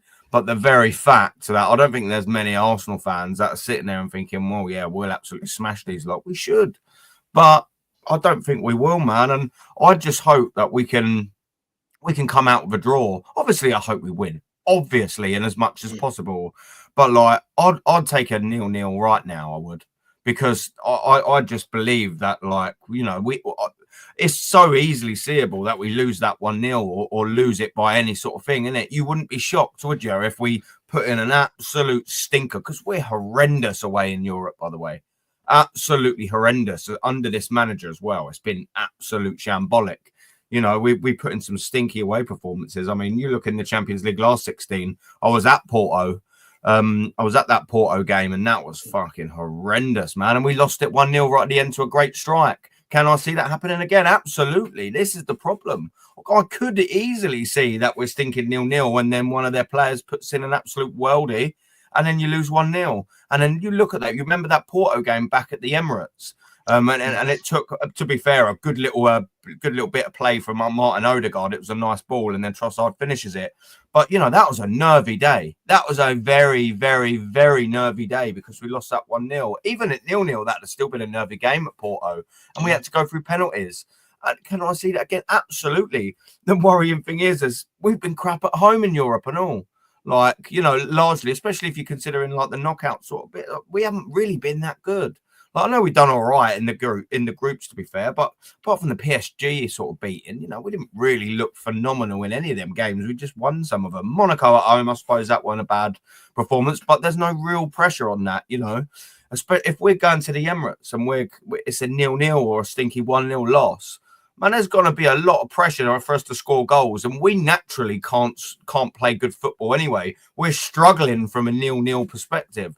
Can you imagine what they're going to be like with the fans nervy at the Emirates and you're 1-0 down and you're like, well, what do we do here? You've got a manager who's absolutely horrendous, like who's as you say, can only play cross the ball in and hope someone gets on the end of it. That'd be a very, very, very worrying atmosphere there, man. Do you know what I mean? Like, I don't know. We should get through. Like, what would I say? I think 0-0 I'll go for.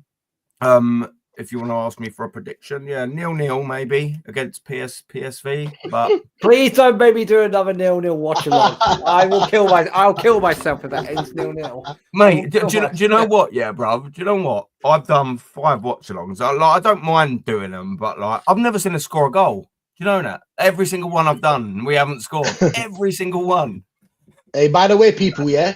Check out Gundown's stream. He always does the watch along. Check it out, people. Yeah, it's a nice watch along. I've checked it out before. I've heard it before. But yeah, Aaron, thanks for being here, man. You already know. You're always welcome.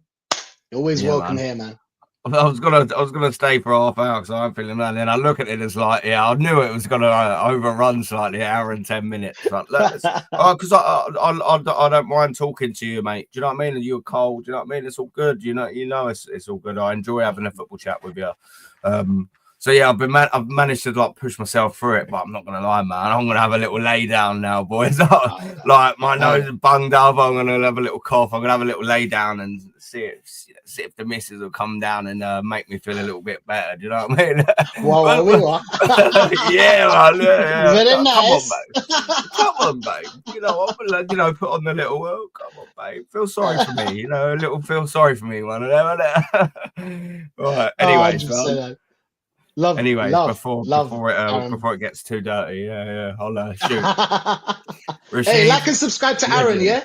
Like and subscribe to Aaron. Carl, big up, man. It's Big up always you, a pleasure having a chat with you, and as well, chat as well, man. Big up to you. Proper ones in the chat. That's why I love it, man. Yeah, proper ones. It makes talking about football a lot more handleable, doesn't it? Do you know what I mean? A lot more dealable when you've got first class people in the chat like we do, man. Do you know what I mean? But the community. Yeah, on that note, yeah, wicked, bruv. They're all good, man. You will have a good panelist, haven't we, man? Like obviously yourselves, Carl, and we've got world class chat, man. Do you know what I'm saying? That's what we're doing here. But yeah, on that note, boys, have a good rest of the show. Yeah, big up, man. Thank you very much. Pleasure. Get well soon, man. Get well soon. Yeah, Aaron, legend, cheers, legend. Bro. All right, big up Kevin. Every team after the League One will give a guard of honor. Every team. Oh, is it every team? Okay, wow. I didn't know that. I thought it was just when you do it on the day the game after you win the league. Yeah, that's what I thought as well. But yeah, big up. Big up to Geeks. He's saying, evening, gents. Arteta has done great work. Focused out of the club, sorting the dressing room, got us competing. Just not sure if he can take the final step needed to win this squad. I'll leave that to you, Carl. Been saying this now for the last 3 years. We've been seeing it now for the last 3 years. 2 years ago, bottled the league. Can't do that. 8 points clear with 9 games to go, and you go and do that. You can't do that.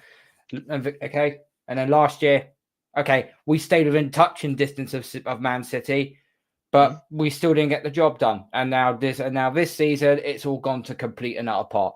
I will say this though: when everyone gaslights us by basically saying the top good is gaslight us by saying, "Oh yeah, but we're undefeated against the Big Six." That's all well and fine. And, it's great beating the likes of City, the likes of United and Chelsea and so on. It's great doing that. But in the last 4 years, in the last 20 games, there have been 4 football clubs in Arteta's reign that have completely done us over. Fulham, Newcastle, West Ham, Aston Villa. All 4 of them have caused us problems, and all 4 of them have cost us the title because we've won 4, drawn 5, and lost 11. But that's the thing, Carl. Man City, when they used to win the league, they didn't have to beat the Big Six. They just focused on the rest of the league. Just beat the games that are in front of you. Beat the small teams, and then the big teams you can afford to drop points against them. Do you know what I'm saying? And what we're doing is the complete opposite. And if you remember, we used to have a problem against the Big Six. We used to always lose against the Big Six and beat the small teams. And now we beat the Big Six, and then we lose against the small teams. We used to have a good attack and shit defense. Now we have a good defense, but a shit attack. It's always like this, and it's always going to be a problem. This puzzle never ends. It never ends. We got Geek again. We nearly balanced the books last summer. 2 zeros in the previous January. And we have the money, but make out we're skint to not get caught players by paying over the odds. We always pay over the odds, Geeks. We always do. I don't understand. When did we never pay over the odds? Yes, balancing the books is important, but we always do pay over the odds. So I don't know. I don't agree with you, Geeks. I don't agree with that. But big up to you, man. I think with a thin squad and those leaving, we did about 10 players. How many do you think? Oh, that's a good question. I'd probably say about 8 or 9. He's probably not far off that number, to be perfectly honest with you. Yeah, maybe we'd sign. Don't you think we would sign? Maybe we should keep Partey. We should keep a couple of them and then sign about 6, 7. Because 10 players is ridiculous. I don't think if you can buy 10 players. I don't know. What's your thoughts, Carl? What's your thoughts? I would say if I will probably keep Partey this season. When he's on it, he's been really on it. Yeah. We've missed him because of his you know what. So we kind of know about that. But yeah, keep it for one more year. Jorginho, get rid of. I'm sorry. We should have got rid of him in the summer. We should have got, even if we got like 5 to 10 million for him, it'd be better than doing absolutely nothing. Yeah. Could have got Jorginho, kept Partey on. You know, if we're going to actually put Declan Rice into the number 6 role, then they should have done it. You know, they should have done it this season without Jorginho in the fold. They could have done it a whole lot. They could have done it a whole lot quicker. Listen, Martinelli, I still think is a very good player. Yeah. But it's one of two ways to go. Either he's regressed dramatically, or he has been having the talent coached out of him by Arteta. And it does sound like it's more the latter than it is the former. Because let's not be hasty. But when Unai Emery was manager of us, he put Martinelli as our centre forward, not as a left winger. Played him as a centre forward, and he was banging in goals for fun. So it's not like he's not been a bad player. He's been a decent player for us. But over the last 18 months, he's fallen off a cliff. You know, Trossard coming as a good backup when freaking Arteta was creaming his pants over freaking Mudryk, and I was like, no, for goodness sake, go get Trossard, please. And Trossard's a good player, but it sounds like he's now freaking had enough. But Mudryk's more of, Trossard's got the baggy eyes and. Do you know what I'm saying? And Mudryk's more. He looks like he's gone to. It looks like he's gone to one too many My Chemical Romance gigs. Let's put it that way. Yeah, but but we've been screaming for so long the Saka to get not a replacement, but a backup for Saka. But everyone is worried about, he's our star boy. Who we don't want anyone to replace him that's better. Well, that's why you need a depth. That's why you need a bench. That's why it's called strength in depth. Competition, people. Competition. You need competition. That's what it's all about. That's why I don't get when it comes to this Arteta. No competition whatsoever. This is why Odegaard, go on. Continue, Carl. Sorry. And this is why Odegaard needed competition as well, because there's no one fighting for his position. Yes. We're just very, very lucky that we've got an absolute talent in Ethan Nwemry, because he does play as a number 10.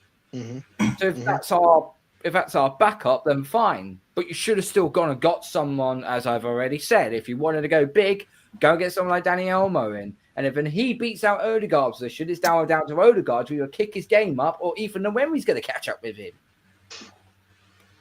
Yeah, 100%, man. Facts.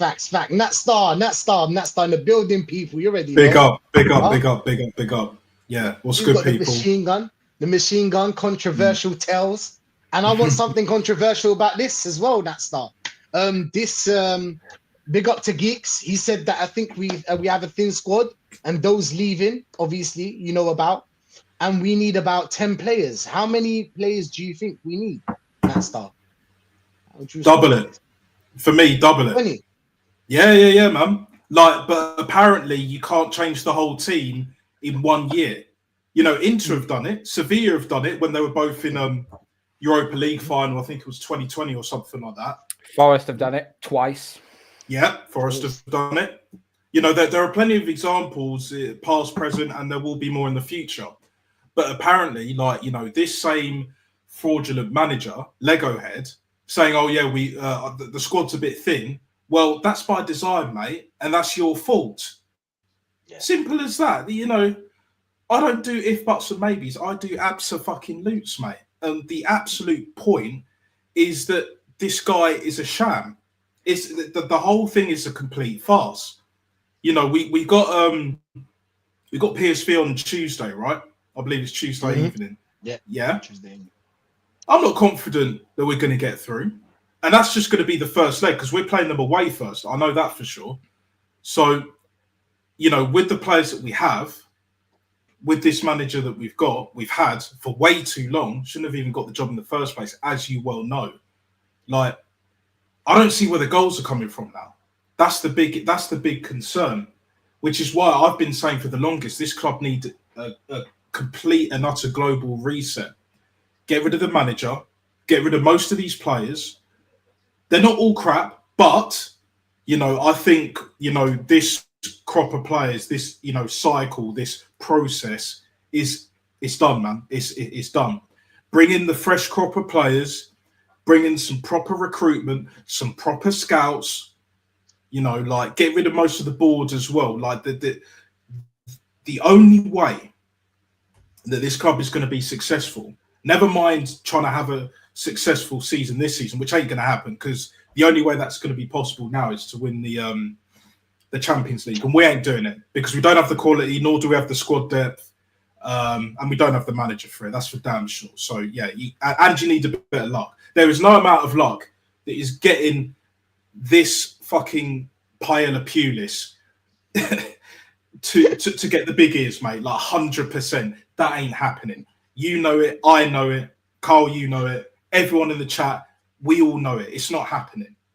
So the way I see it, yeah, just try and sell as many players as we can, try and bring in as many quality players.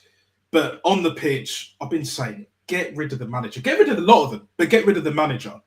Because even with this ownership, if you get in a proper manager, even if you get Big Daddy Wenger from his FIFA position, you're telling me he can't do better with this squad. You're telling me he would make all them bad decisions that Arteta's done in the last 6 years. I don't buy it, mate. I really don't. No, 100%. Facts as always, man. Wenger was not scared of characters, something that is needed on the pitch, but worries Arteta in the dressing room. 100%. Arteta and big characters is going to be a big problem for him going forward. And now, even when he leaves the club, if he continues on this, because most of the big players or the elite players in the world have big characters. I don't know if you guys agree with me or not, but I think completely. They have egos as well, and that's but they're the most big players as well. They also have egos as well. Massive egos. They think up them. They're a bit up themselves too much, or they're just very well drilled mentality wise in knowing what they've got to go for. They want to exceed expectations every single time. And I think Arteta is just basically trying to micromanage this club, micromanage this squad in a way, but you can't do that. It's all right if he done that in, I don't know, say the Championship or League One or League Two, or maybe in the Scottish Premiership, you might be able to get away with it. But when you're coaching we're so-called a big club, you're going to have to, you're going to have to make your mind up on what you want to do with your players. Are you going to? You need some egos. You need some rough and tumblers. Gabriel and Rice are probably the only two I could probably think that could actually look at everyone in his team and shout the hell out of them. They're probably the only two. But that's probably why Arteta won't give him the captaincy, because he knows that will happen and he will lose control of that. I was like, at the end of the day, you're there to manage the squad. The captain is also there to drill it into the team, but on the pitch as well if things are not going right. If you have no captain, then your boat's gonna fucking crash. I hate to use that narrative, but 100%. Big up Dazza, man. Big up DJ Crane. Arteta's full of shit. End of last season, he said, don't settle for second. Now it's be happy we are second. We should be a mid-table team. You know when he said we should be a mid-table team? That angered me so much. I was vexed for like at least an hour just reading it, because how dare you, bro? The audacity of this manager. Every problem that he talked about is his problem. He created it. It was his fault. The signings, your fault. The injuries, your fault. You needed depth. You went out and signed average players or players that aren't even good enough to play for this club. The red cards. You should be more disciplined. Aren't you a ruthless manager? You're supposed to be ruthless, right? 5 red cards. 5 red cards. And then what? You're going to blame the ref? No, they were red cards. It's your fault. And the audacity of this manager saying that we should be a mid-table team. I swear to God, man. I swear to God. But yeah, DJ Crane, big up. Arsenal haven't won an away vs PSV since 02-03 when Arsenal had proper forwards. Wow. Yeah, Wow. that is a great stat. That is an absolutely great stat, which is why I am nowhere near confident that we're not only going to beat PSV away from home, that we're going to do enough when we are at home, because we've seen us when there's pressure. We are no pressure FC, guys. Let's not kid ourselves here. Let's not take the piss here, as Roy Hodgson used to say, back in the day, right? Really and truly, when the pressure is off, we thrive. It's like a completely different team. It's like night and day. But when the pressure is on, these guys fold like a deck of cards, mate. And the Joker is at the top and at the bottom, if you know like what a deck of cards consists of. You know what I'm saying, as you guys know. So that is us in a nutshell. But if we'd have done what needed to be done, we wouldn't be in this mess. You know, like you said, Rashid, 100%. This manager is at fault for everything. And when he's saying, oh, yeah, don't settle for second at the end of last season at the final game, what was it, against Everton? Yeah, at home. Yeah. And the fans just lapping it up like, so, you know what I'm saying? It's just this, you know what these fucking like mutants are on, bro. Oh my Bulgaria, bullshit, bro. Yeah. And then it's just like, well, you say that in one breath, and then the other breath, this season, you're like, we should be happy for second now, guys. Guys, this is the history of the Asna. Be happy for second, guys. We're a mid-table team now, guys. You know what I say to that? Fuck yourself, yeah? Royally, because at the end of the day, we all know he's a compulsive liar, innit? He's a compulsive liar. And you can say every manager lies. Even Don Carlito lies. But here's the thing. There's lying and there's lying. And when you're lying by winging it, chatting shit, blaming everyone. Because Wenger used to blame referees. Let's not forget, he used to blame referees. But at least Wenger had credit in the bank. And he could find a way to get results when it mattered, even towards the end when it was top four. But even when the trophy chat and all of that, when his job was a little bit under the cosh, innit? You know, because there are times where we nearly missed out on top four with no trophy as well. But the trophies that Wenger won did actually buy in time. But then it just plummeted when we were like 5th and 6th, and the results in the league were just, you know, what is it, Palace in like 2017 or 18 away? You know, it was like 3-0 loss or something like that. Bellerin getting hounded by the away fans, and rightly so. You're not fit to wear the shirt and all of that.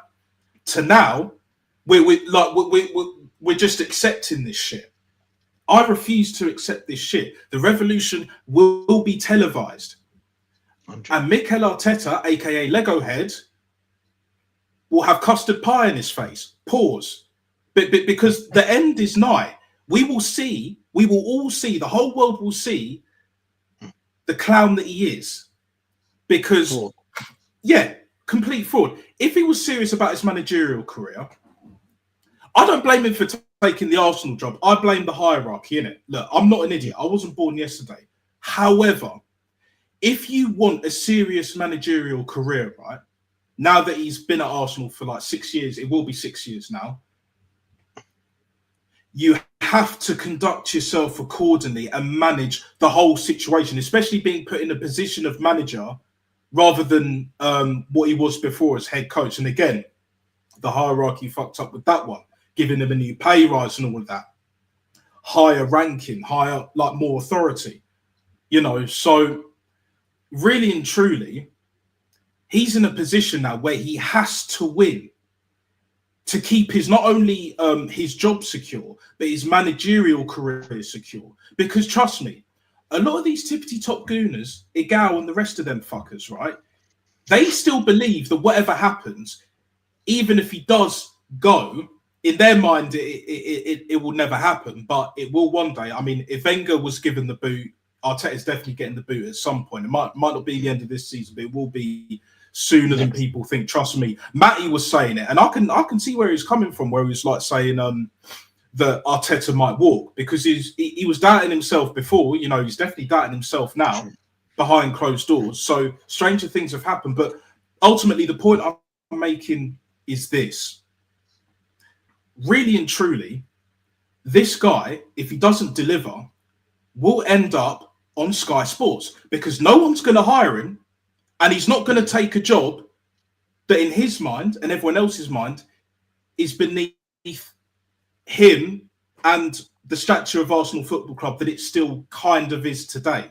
So, for example, he won't get he won't drop down to a Bournemouth if that position becomes available. He won't drop down to a Brighton if that position becomes available, because his ego is beyond hyperinflated. Huge. It's out of fucking control.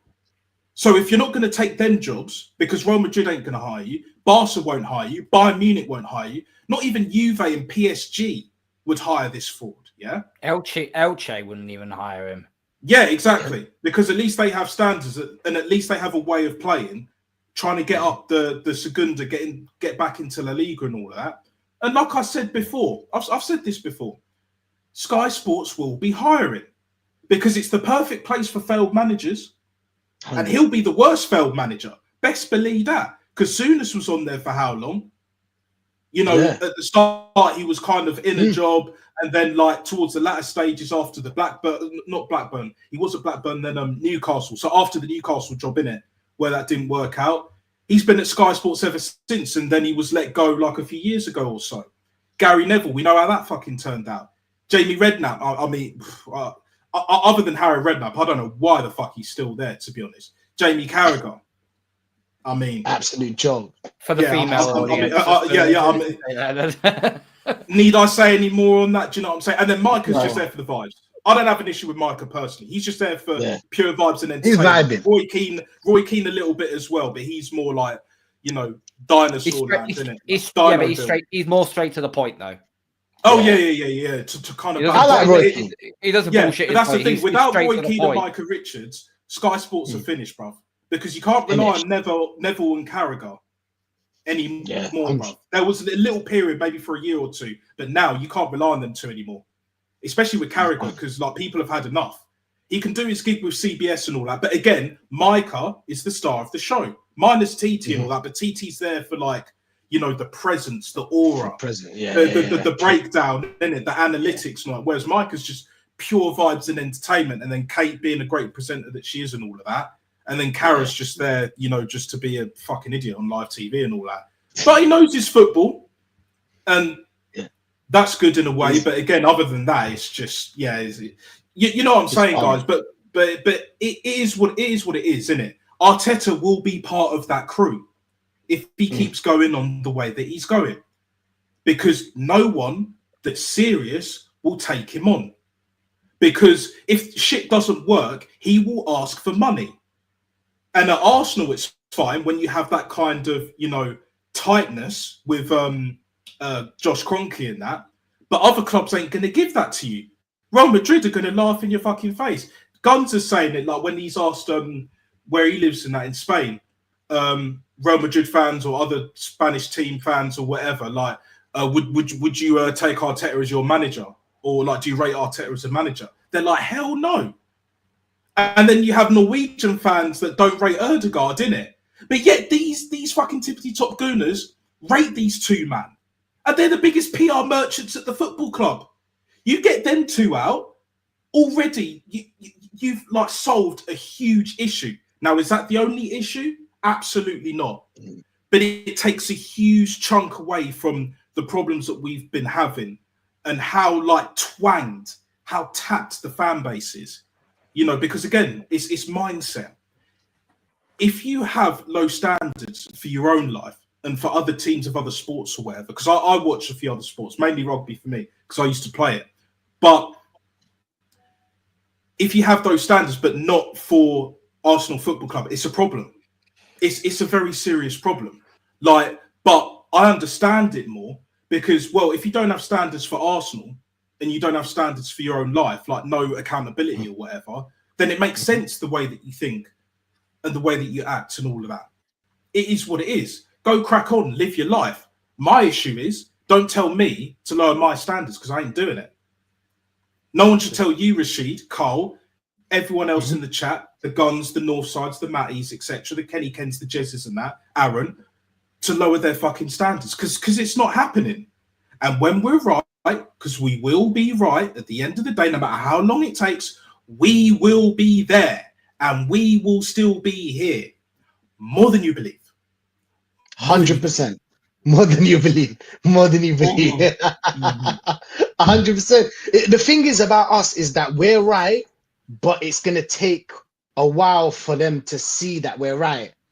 And then again, they'll be twanged, like you said, by the PR or whatever with the next project. And then we'll call it out in a year or two.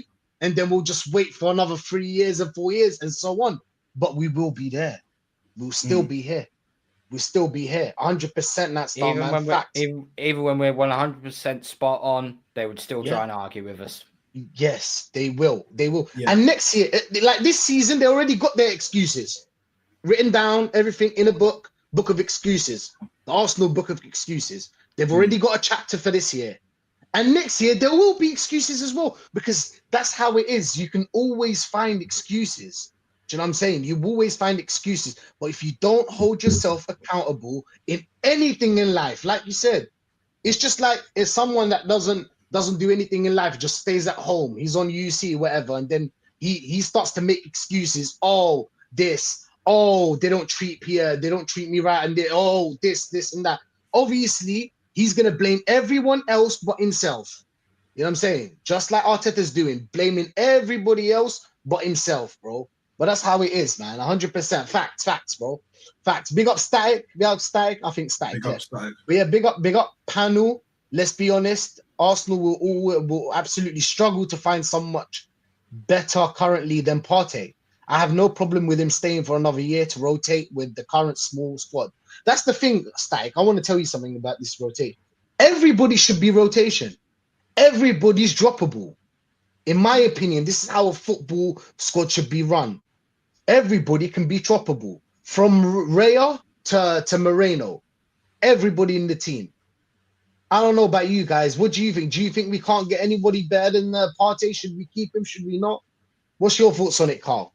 We need to keep. I would keep Partey for one more year because, you know, if you're going to try and play Declan Rice in the number 6, then you're gonna need something for him to learn off from, because, you know, that I do kind of wonder if we've bought Rice as a defensive midfielder when actually, if you look at his actual profile, he's built more to be a centre half really than a defensive midfielder. Just by the way he plays. So there is, you know, you do need to find a defensive midfielder out there, but then that's all down to your scouting. Can you find someone young enough that's actually played that position already, and then gradually integrate him into learn behind the likes of Rice, behind the likes of Partey? Because that would be the way you should be moving forward with it. But, you know, we're going to be in desperation mode. And if we do lose we're going to lose Jorginho anyway. But if we lose Partey as well, are we really just going to rely on Rice to play in the number 6? Who plays on the left side of midfield? Moreno? You probably get better consistency. You get more consistency out of a fucking tie-dye painting than freaking Moreno at midfield. The other day, Carl, when Matty was talking about Moreno and how he had big up to Matty, by the way. He touched the ball 12 times in 2 games in 180 minutes. I was like, to be honest, Matty, when he was in the midfield, I didn't see him touch the ball more than 12 times as well. I don't know about you guys. I think Moreno was terrible in the midfield. I don't even know what he was doing. And he wasn't touching the ball. But yeah, gone. Sorry, go on. Sorry, Carl, to cut you off. Sorry, man. But yeah, like I said, thing is about Partey is that there is players better than him out there. Let's be honest. There's always room for improvement. There always is. But to keep a player like Partey as a rotation in this club, yes. Like you said, Carl, let's get rid of Jorginho and keep Partey there for the rotation. But I don't know. What's your thoughts on it in that stuff? I agree with both you guys. Like, if you look at how Real Madrid operate in it, now I know Igal and the rest of them are gonna hate me saying this, but I don't give a fuck. You know me, bro. Like, you know, Standards FC over here. So like, it's basically Luka Modric, centre mid.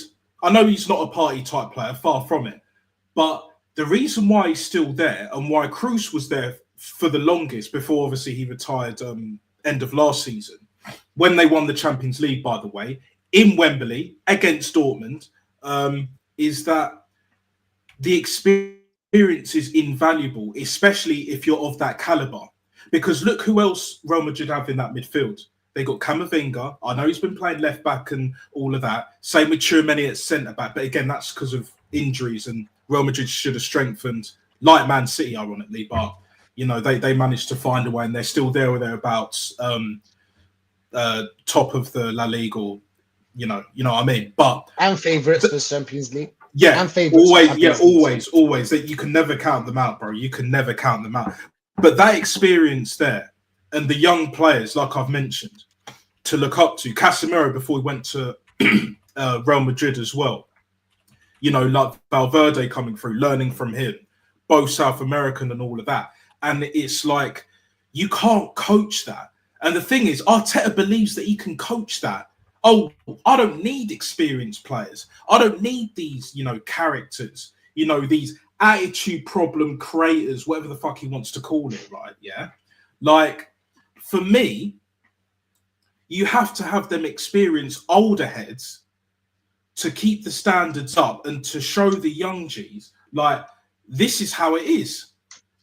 You know, like, that's how it is in the streets, cuz. Do you know what I'm saying? You know, 100%. If you know, you know. If you know, you know. OGs. Yeah, exactly. The young G's, look at the OGs and so on. Everybody, I know the game is fucked up at the moment and all that, and I'm not going to get into that. Maybe I'll mention it another time or whatever. Someday. But you know the premise in it, and I'm sure the chat as well. We don't insult your intelligence. Unlike Lego Head, unlike Rory Talks Bollocks and the rest of them fuckwits, do you know what I'm saying? These wet wipes want to insult your intelligence when they're not even intelligent themselves. They don't know ball. They don't even watch the game.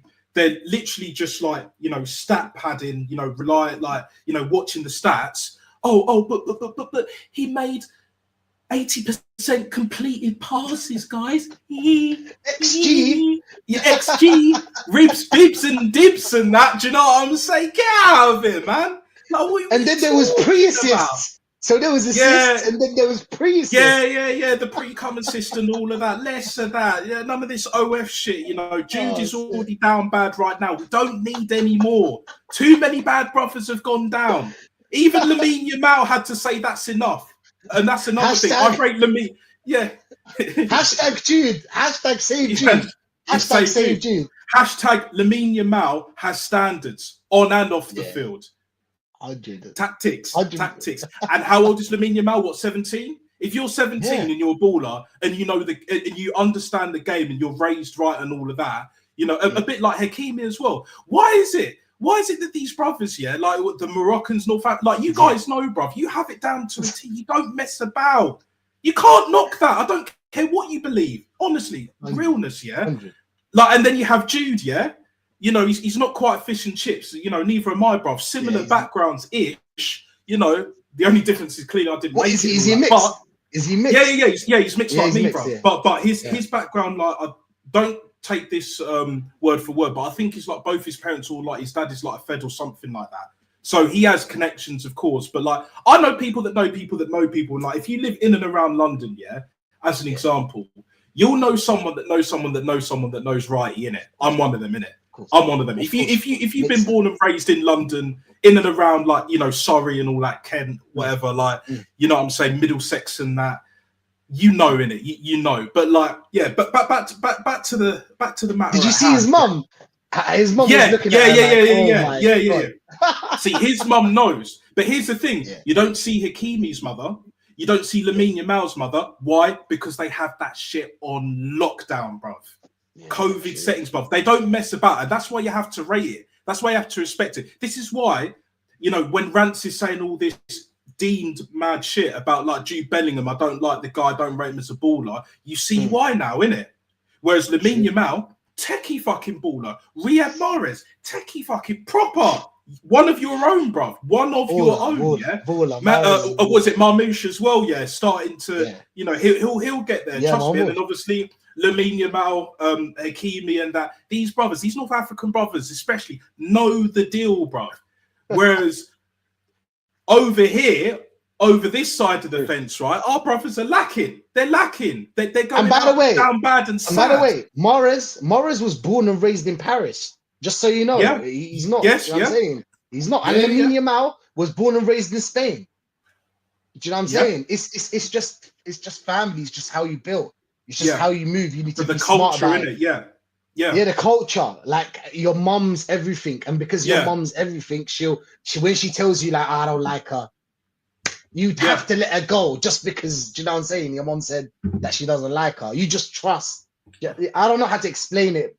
Oh no, I understand, brother. Like I wasn't raised exactly like that, but I was raised in terms of like, you know, like my old man. Yeah, I saw him earlier today. It's just like, look, you got to have your head switched on. Like, be streetwise, be street smart, yeah, and just awareness level 1000. Know what's around you, innit? Do you know what I'm saying? Because I'm very much like trying to be like family oriented as much as possible, yeah, as much as I try. But at the same time, know your circle before they hurt you, bro. And that is universal. That is universal. You guys understand it. Asian brothers understand it. The Africans all around, the Americas, they know the deal, bro. But whereas like here in the States and Australia, you know, the empire, like I call them, yeah. You know, I'm kind of half that, but not really. They don't claim me and I don't claim them, bro. Let's be real. I'm just living my life doing my thing. Do you know what I'm saying? But the bottom line is just like, they're not like us. They're not built like me. They're not built like you. They're not built like these other men that know what time it is, yeah? And this manager as well, to bring it all the way back, yeah? You can tell this guy wasn't raised with any like real sort of like self-awareness. Do you know what I'm saying? Because if he was, no matter how smart he is or thinks he is, right, he would not be moving the way he's doing. Wenger was a bit different. Wenger's like academic, you know what I mean? But, you know, he took the payout and you can tell he regrets it to this day. Do you know what I'm saying? And he sold his soul. He's had, yeah, of course. Like, but then if Wenger came back, it's almost like he'd be like a different kind of man, isn't it? You know, almost like with Jose, innit, where he took a little bit of time out. You know, he get that money from the sackings and all of that. You know, you're not a real manager until you get sacked in it and all that. But Jose's a G, bro. We know Jose's a fucking G.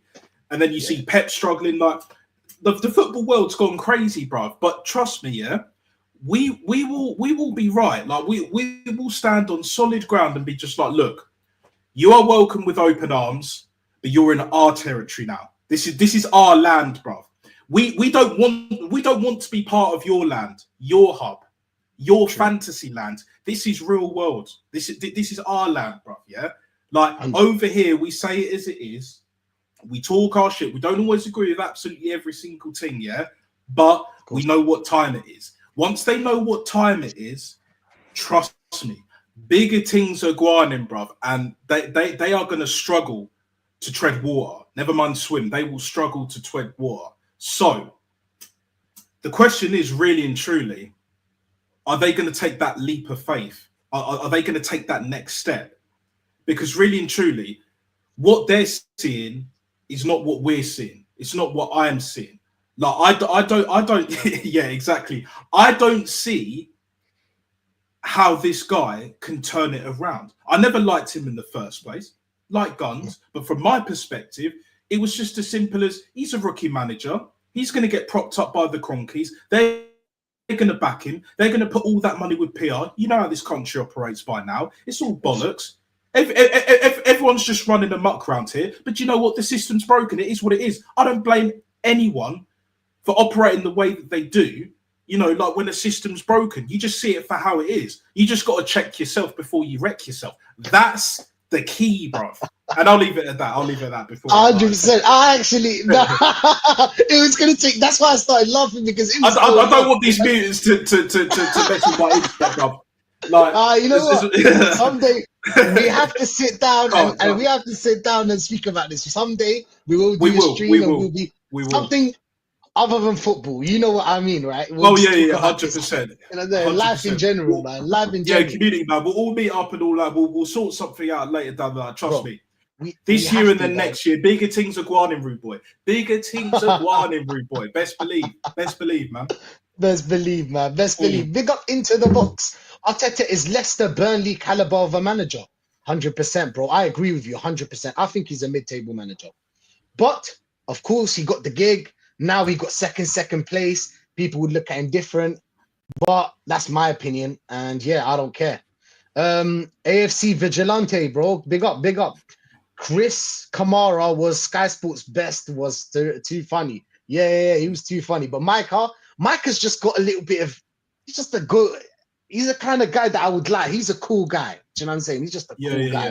Micah. He's got that swag and he's entertaining, very entertaining. Yeah, you want to be around him. Yeah, you just want to be around him, whether it's in the club or not in it. When you're just out and about in it, you know, especially if you're going to a football game, like you want to be around him, innit? Yeah. He's a good but laugh. You know, when shit goes down, he will back it, innit? Like he's had Roy Keane's back once before, so you know, like, and he's a big guy as well. So he's the sort of person I would.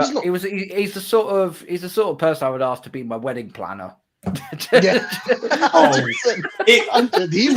you better be prepared for that, Cole, as well. Like, you better be prepared for that shit because he ain't gonna do it lightly. I said it hypothetically. I said it hypothetically. Okay, yeah. No worries, man. He would kill it, man. He would kill it. Big up Micah, man. Big up Micah, bro. But big up, lads. Arteta on Trent. Big up, bro. Yeah, big up. Love that. Big up, you know, we saw that. Yeah, can spot a nasty woman behind the pretty face and the smile. Yep, that's how it is. I think women know women, and that's what I believe in. Yeah, because there's a famous quote. Yeah, exactly. There's a famous quote by Al Bundy. Something along the lines. I'm probably paraphrasing slightly. He's saying like, "Women know women, and they all hate each other." Think about that. Just think. I know that will piss off a lot of people, yeah, but think about it, yeah. Trust me, there's a reason why certain chicks, yeah, and if you're with one, I'm single at the moment, but that's by the by. But if you're have like your own like circle, like of friends and all of that, and there's a few girls, or there might be some girls or whatever, and then you're in a relationship with a girl, yeah, and she don't like you hanging around with certain guys and being around certain women. There's a reason for that, innit? They're not just saying it because they're in their feelings. Trust me. That it took me a while to figure that out. I'm not gonna lie. But trust me, once you know, bruv. And they know. So the game's the game, innit? Like, it is what it is. The game, bro. You gotta play the game carefully. You gotta be careful. You gotta be careful. Yep. You gotta be careful, bro. Women are the most smartest, very, very smart, conniving. They're very conniving. That's what they are. Very conniving. There's like demons, blood. Demons. Is that right? Demons. No. As soon as Rand said that, like, I was creasing, bro. That was so funny. I'm not gonna lie. Like, you girls are fucking demons, blood. Like, you know what I mean? Like, oh, bro, he's killing it. You can't see it. Because you can't see it. Do you know what I'm saying? You can't see it in them. You can't see it behind the face and the smile and the, you know what? Yeah. You just see it like, I don't know how, but that's how they do I notice it more. I'll say that much. I notice it way more than I used to. Trust me. I've noticed it a lot more. But look, it is what it is, man. It is what it is. No, 100%. But big up, yeah. Especially the naughty ones. The feisty ones are a problem. Ones are a problem. And there's a lot of them in London. I've got to say this very quickly before you carry on. Yeah, it reminds me of that. Was it Michael Dapper in it? Shanice, your mouth is moving like a rat. Yappa yappa yappa yappa. Shut it, please. Thank you, Shanice. Yeah, thank you. 100%, bro. 100%. It's just like, look, if you want to talk a lot, that's fine, but there's a time and a place. I don't like people that talk way too much, like when you're out and about. If it's part of your job, or, you know, we're doing this kind of shit, that's one thing, isn't it? We're passionate, we're doing our thing and all of that. This means a lot to us. But if you're out and about, you're just talking way too much, especially. But they will annoy you. They want to annoy you. You know, when you're sitting and chilling, I don't know if you ever have, obviously, you've been in a situation like this. Yeah, I've been in a few. And you're doing, you know what I'm saying? You're doing your thing. I don't know, PlayStation, talking to your friends, live, whatever. She will annoy you to get off that PlayStation or this live or talking to your friends and concentrate on her. Is me all the time. But that's how it is. And what I found out in this world, I don't know why we went off track, but anyway, what I found out in this world is that when you like someone, you wouldn't get her. You would get the someone that likes you. See, the females that like you, you would get them. And the females that you like, you won't get them. But it's kind of like a triangle where like everybody gets someone that is not compatible with. Therefore, whatever's happening in the world is happening. That's my opinion. I don't know. I just think I hear it. Like you want what you can't have, you know, so to speak. Yeah. Kind of. You want what you, yeah. Like Carl wants Scarlett Johansson. Like he was. Hey. Who doesn't? Yeah, there you go. But yeah, there you go. Big up, man. Big up AFC Vigilante going back to Arsenal. Do you think Arteta could win League One? In my opinion, that is his level. With who? With PSG. If he was, I don't know, Vigilante, you have to be more. I think he's talking like League One, as in like Peterborough and that. If they're in League One, or Oldham, whoever's in League One. Like, I'm not even sure who's in League One. I'm not going to lie. Oh, he's talking about I think he's talking that. Oh. I think he's talking that level because he is that level. I think he would. If he had the best team. If he had the best team in that league, he probably would. But if he didn't have the best team in that league, he would fall short because he has to coach his way out of it. He'd have to manage. And even though they're not like high egos and high wages like in the Premier League, he would struggle in a different way. So it's a great question. But I agree with what you're saying. League One probably is his level in terms of. That's why I asked if it's PSG. That's why I asked if it's PSG. But if it is League One, no, even with PSG, because there have been managers that haven't won the league with PSG. He said English League One. He said English League One. English League, yeah. Oh. See, I thought so, but either one, he's not winning it unless it's like the best. Yeah, if it's English League One. He'd only win it if he has the best team. Literally, if he has the best team with how he plays, I think he would win it in the end. But like, even then, he would struggle to do it. Trust me, he you know, kicking and screaming and all of that, bro. Like, but it is what it is. Yeah, it is what it is. I thought, I agree with you. I agree with what Matt Star said. But yeah, big up. Now we're gonna move on.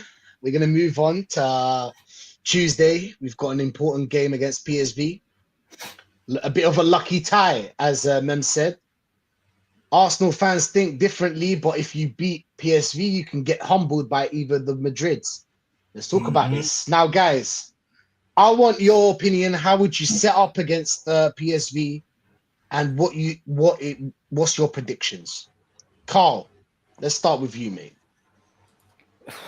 Well, considering our away form in the Champions League is pretty horrendous, I'm not exactly going to go in there with all guns blazing.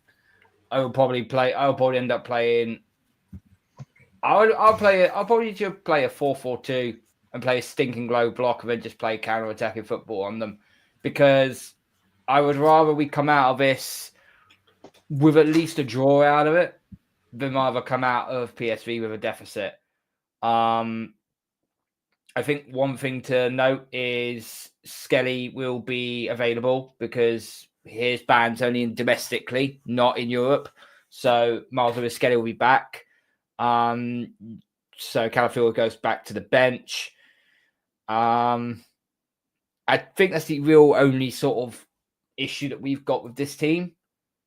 But the few players that I am kind of slightly worried about, as apparently might not. There's a number of players that actually can't make PSV squad for Tuesday. So Malik Tillman got a leg injury, Ricardo Pepe's got a knee injury, and teenage winger Esmir Bachraterovic, I may have absolutely fucked that name, so I do apologise, will play no part in Tuesday's first leg, while left back Mauro Jr. is doubtful due to a bone bruise.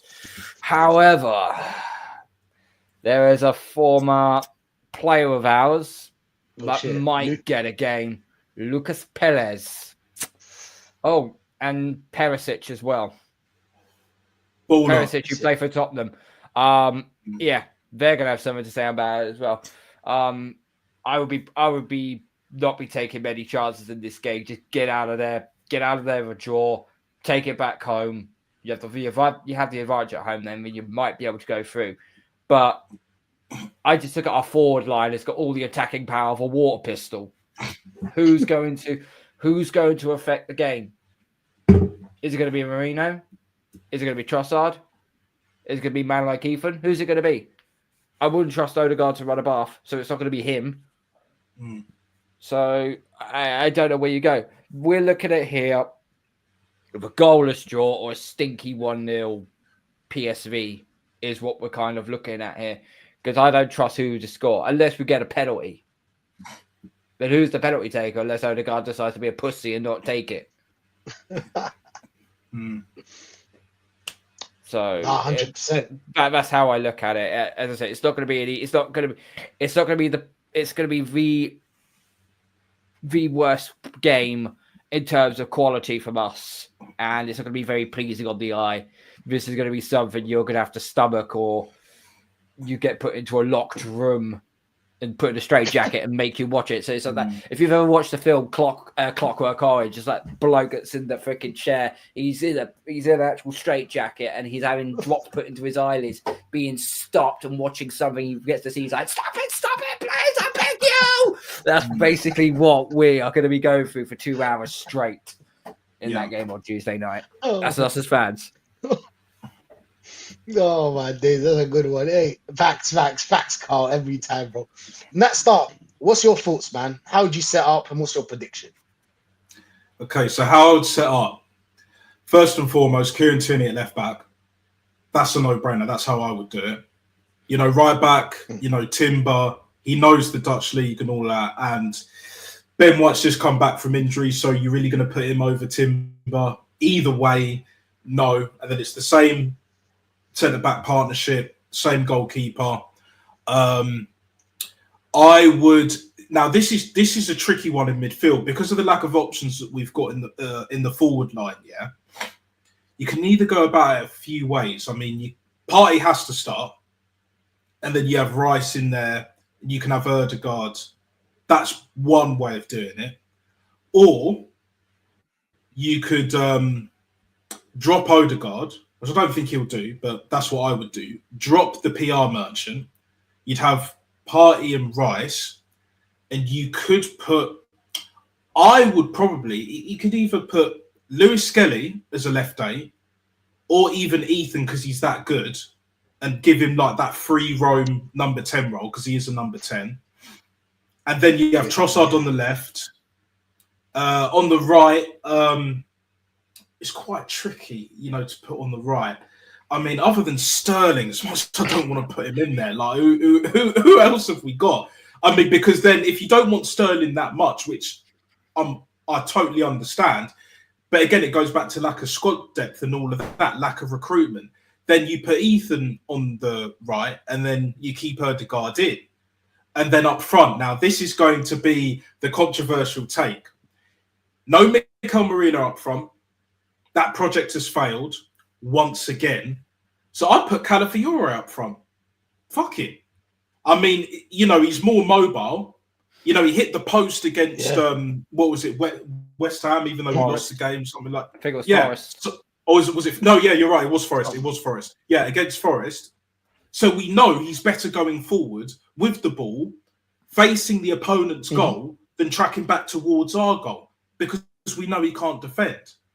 So Calafiore goes up front regardless. Trossard will stay on the left regardless because we ain't got, even though he's been shocking and he's clocked out and all that, we ain't got no options. Yeah, there's no options. So, but to be honest, because Sterling's been that bad, as much as I want to drop that PR fucking merchant, that Norwegian Skeletor, bruv, I swear, but I'd rather him, even as captain, than Raheem Shillings, bruv. Raheem the Dream. Because I don't care where this brother plays, he is dusted. Even with no other options on the right, put Ethan there, he's better. We know he can cut in and just whip one in. Proper.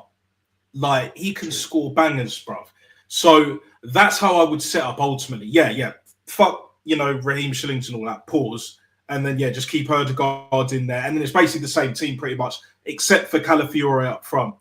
Now, the score, if we play that team, we could definitely get a 0-0, might even get a 1-0 if we create enough chances and if we give the ball to Calafiore enough in the dangerous areas. But what I think will happen and what I know will happen are two different things, especially with the team that Lego Head wants to pick every time, because we know he ain't going to start Tierney. He might do, but I doubt it. He'll probably put Lewis Skelly there. He'll probably put Marino up front. He'll probably put Sterling on the right, which means I reckon we'll probably, even with PSV's injuries, like you mentioned, Carl, lose 1-0, and then it's just, you know, squeaky bum time, as they say in at the Emirates for the second leg to try and nick a goal and then win on pens like we did last season against Porto, because we conceded a late goal against Porto last season. We all remember that. You know, yeah, they deserve to win that game. Don't get me wrong, but again, you know, last minute goals, even when you're playing bad, it's hard to take, in it. Like it's a difficult watch as it is. But yeah, bro, that's exactly how I see it. You know, if Arteta picks my team, basically, we get worst result draw, like a 0-0, even a 1-1, because at least there's no away goals, which will help us in some ways. Or we'll probably nick it by a goal, but nothing more because of the lack of options that we have and the lack of creativity. But with what I know Arteta will pick, roughly, I don't see us winning that game, and we'll probably lose that game at least by a goal, maybe two, but definitely at least one goal, like last season. Because this manager never learns, brother. He never learns. No matter, like, he could play 1,000, he can manage rather 1,000 games. He'll get it right every now and then. How many times have we got panned by City home and away, yeah? And then the one win that we get, convincing win, because what is it? That deflected goal with Martinelli last season, I think it was. And then this season it was 5-1 when City have been in the gutter. How fucking convenient, boys. How convenient.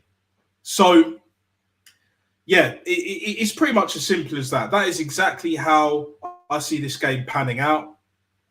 If I'm wrong, I'm wrong, but I want us to get through, because we're going to face either one of the Madrid teams for sure, and this fan base need a hiding, bro. This team needs a hiding. This manager definitely needs a fucking hiding, and these tippity top gooners need a reality check, bro. We need that result. So like they needed the Man City 5-1, yeah. And look, I'm happy that we smashed them. It was about time. But in the long term, that was the worst time to batter them. Do you know what I'm saying? We should have done that last season if we turned up and got proper players and all that shit. Whereas that's how you show your character, right? That's how you show your character. Yeah. Character. Whereas now, we, and look, don't get me wrong. Don't get it twisted. I don't want Arsenal to lose. However, deep down, the only way this manager is going to go out is if these players down tools, innit? Chelsea players have done it in the past. City players, to a lesser degree, have done it in the past. And other teams have done it. You know, even the Real Madrid's, like, you know, for all intensive purposes and that. So, and the only way heads will start to roll and turn is if we get battered by Real Madrid or even an Atletico Madrid. Whereas with the PSV, it's like, okay, it's a poor result, but it's just like, well, you know, like you said earlier, Rashid, they got their like excuses, like all the book written down and that. It's all written. Yeah. Whereas with Real Madrid, if we get panned 7-0 on aggregate, for example, like they beat us like 2-0 at the Emirates, and then they beat us 5-0 at the Bernabeu, which is far from controversial. Do you know what I'm saying? Mm. Like with even with their injuries and the players that they've got available. It's far from conceivable. But even then, them excuses, you know, that won't fly. And they'll get bantered, as they should get bantered. They'll get wrecked, bruv. Like in the comment section, you know, on Twitter, you know, if they have YouTube channels, TikTok especially, them ones there, like it needs to happen. And they haven't had that yet. They need to understand and experience that pain. Pain. These guys have never had a proper slap in their lives, and that's what they need. The best metaphor is getting battered by either Atletico or Real Madrid. That is the only way that these tippity top fans turn. Because if we lose to PSV, it will just be excuse FC. no accountability FC, victimhood FC. Whereas with the Madrids, there's no excuse because they were shitting all over Don Carlito, bruv, Ancelotti. They were shitting on, was it Diego Simeone? Oh yeah, but, and all of these other excuses. Oh, but like, you know, he plays a negative style of football. What have we been watching for the last year or two? The last La Liga game I watched was the Barcelona Atletico Madrid game midweek last week. That was probably the best game of football I've watched all season. That was quality. 4 goals each. Yeah, 8 goals in total, bruv. Yeah, exactly. I watched the highlights of that game, bruv. Like, oh, but apparently he plays negative football. What is negative football? It's like the process. What is the process? If you tell me the process, if you tell me what negative football is, if you tell me what XG really means, if you tell me what ribs, bibs, and dibs and pibs and that, then I'm all ears. But they can't explain nada. Nada. Yeah. Because they're full of shit and they're winging it. Just like their Lord and Saviour, Mikel Arteta, aka Lego Head, bruv. And that's it. 100%. Facts. This is the thing about Arteta, yeah? He doesn't learn. He played Newcastle 3 times a season, same result, same system, same way. So playing PSV home and away, it doesn't mean anything to Arteta because it doesn't change anything to Arteta. Arteta will play the same way he played home and away. If it works, it works. If it doesn't, he'll just make up an excuse and say, oh, it's the ref. Oh, it's the bull. Oh, it's the players. Oh, it's the red cards, injuries. So that's basically what Arteta's doing. But big up for Alf for the raid. Alf, big up, bro. Big up Das. Big up DJ Crane, of course. Big up AFC Vigilante. He's saying that, what about a 3-5-2? That's the thing. He wouldn't play a 3-5-2 because he's incapable of changing anything in the game or any tactics. He starts with a tactic. He starts with a system, plays the whole season with the same system. If it does not work, he will blame anything else apart from the system. You hear me? That's all it is. He'll blame everything else apart from.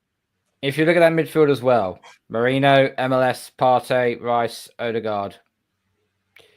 Here is your probable first 11, guys. It's also sponsored by Senecott because there's no runners. No runners. There's no runners. Look, who are the runners in midfield on the wings? Apart from MLS, maybe. MLS is not a runner, like you said. But yeah, he's not. But he's good on the ball. So you make it. I don't know. I think MLS should play a left centre mid. You see where Rice is? Drop Rice or wherever. Just put him there.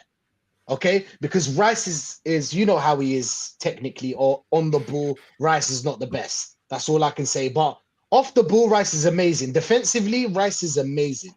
But it is where it is. In my opinion, I think it will be a 1-1 draw. I think I would go with, like I said, I would love an MLS as a number 8. And the thing is, then the problem would be, who would I put as a left back? I would actually put Ben White. I don't care. I know that he's injured, whatever. He just came back. And I'll just put him there. Put Ben White there or Timber. Put Timber there and Ben White as a right back because Ben White is not that bad.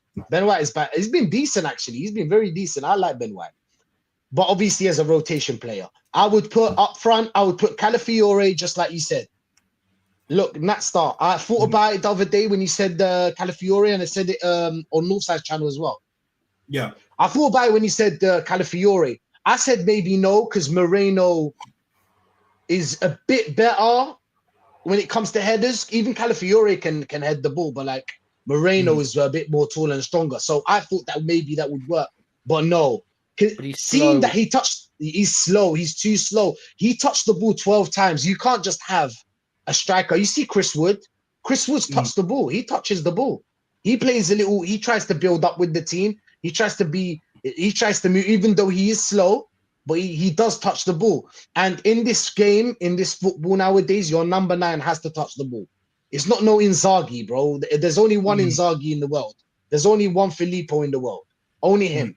Only he cannot touch the ball and score a goal. So yeah, I'd go with Calafiore up top, obviously Ethan and Trossard.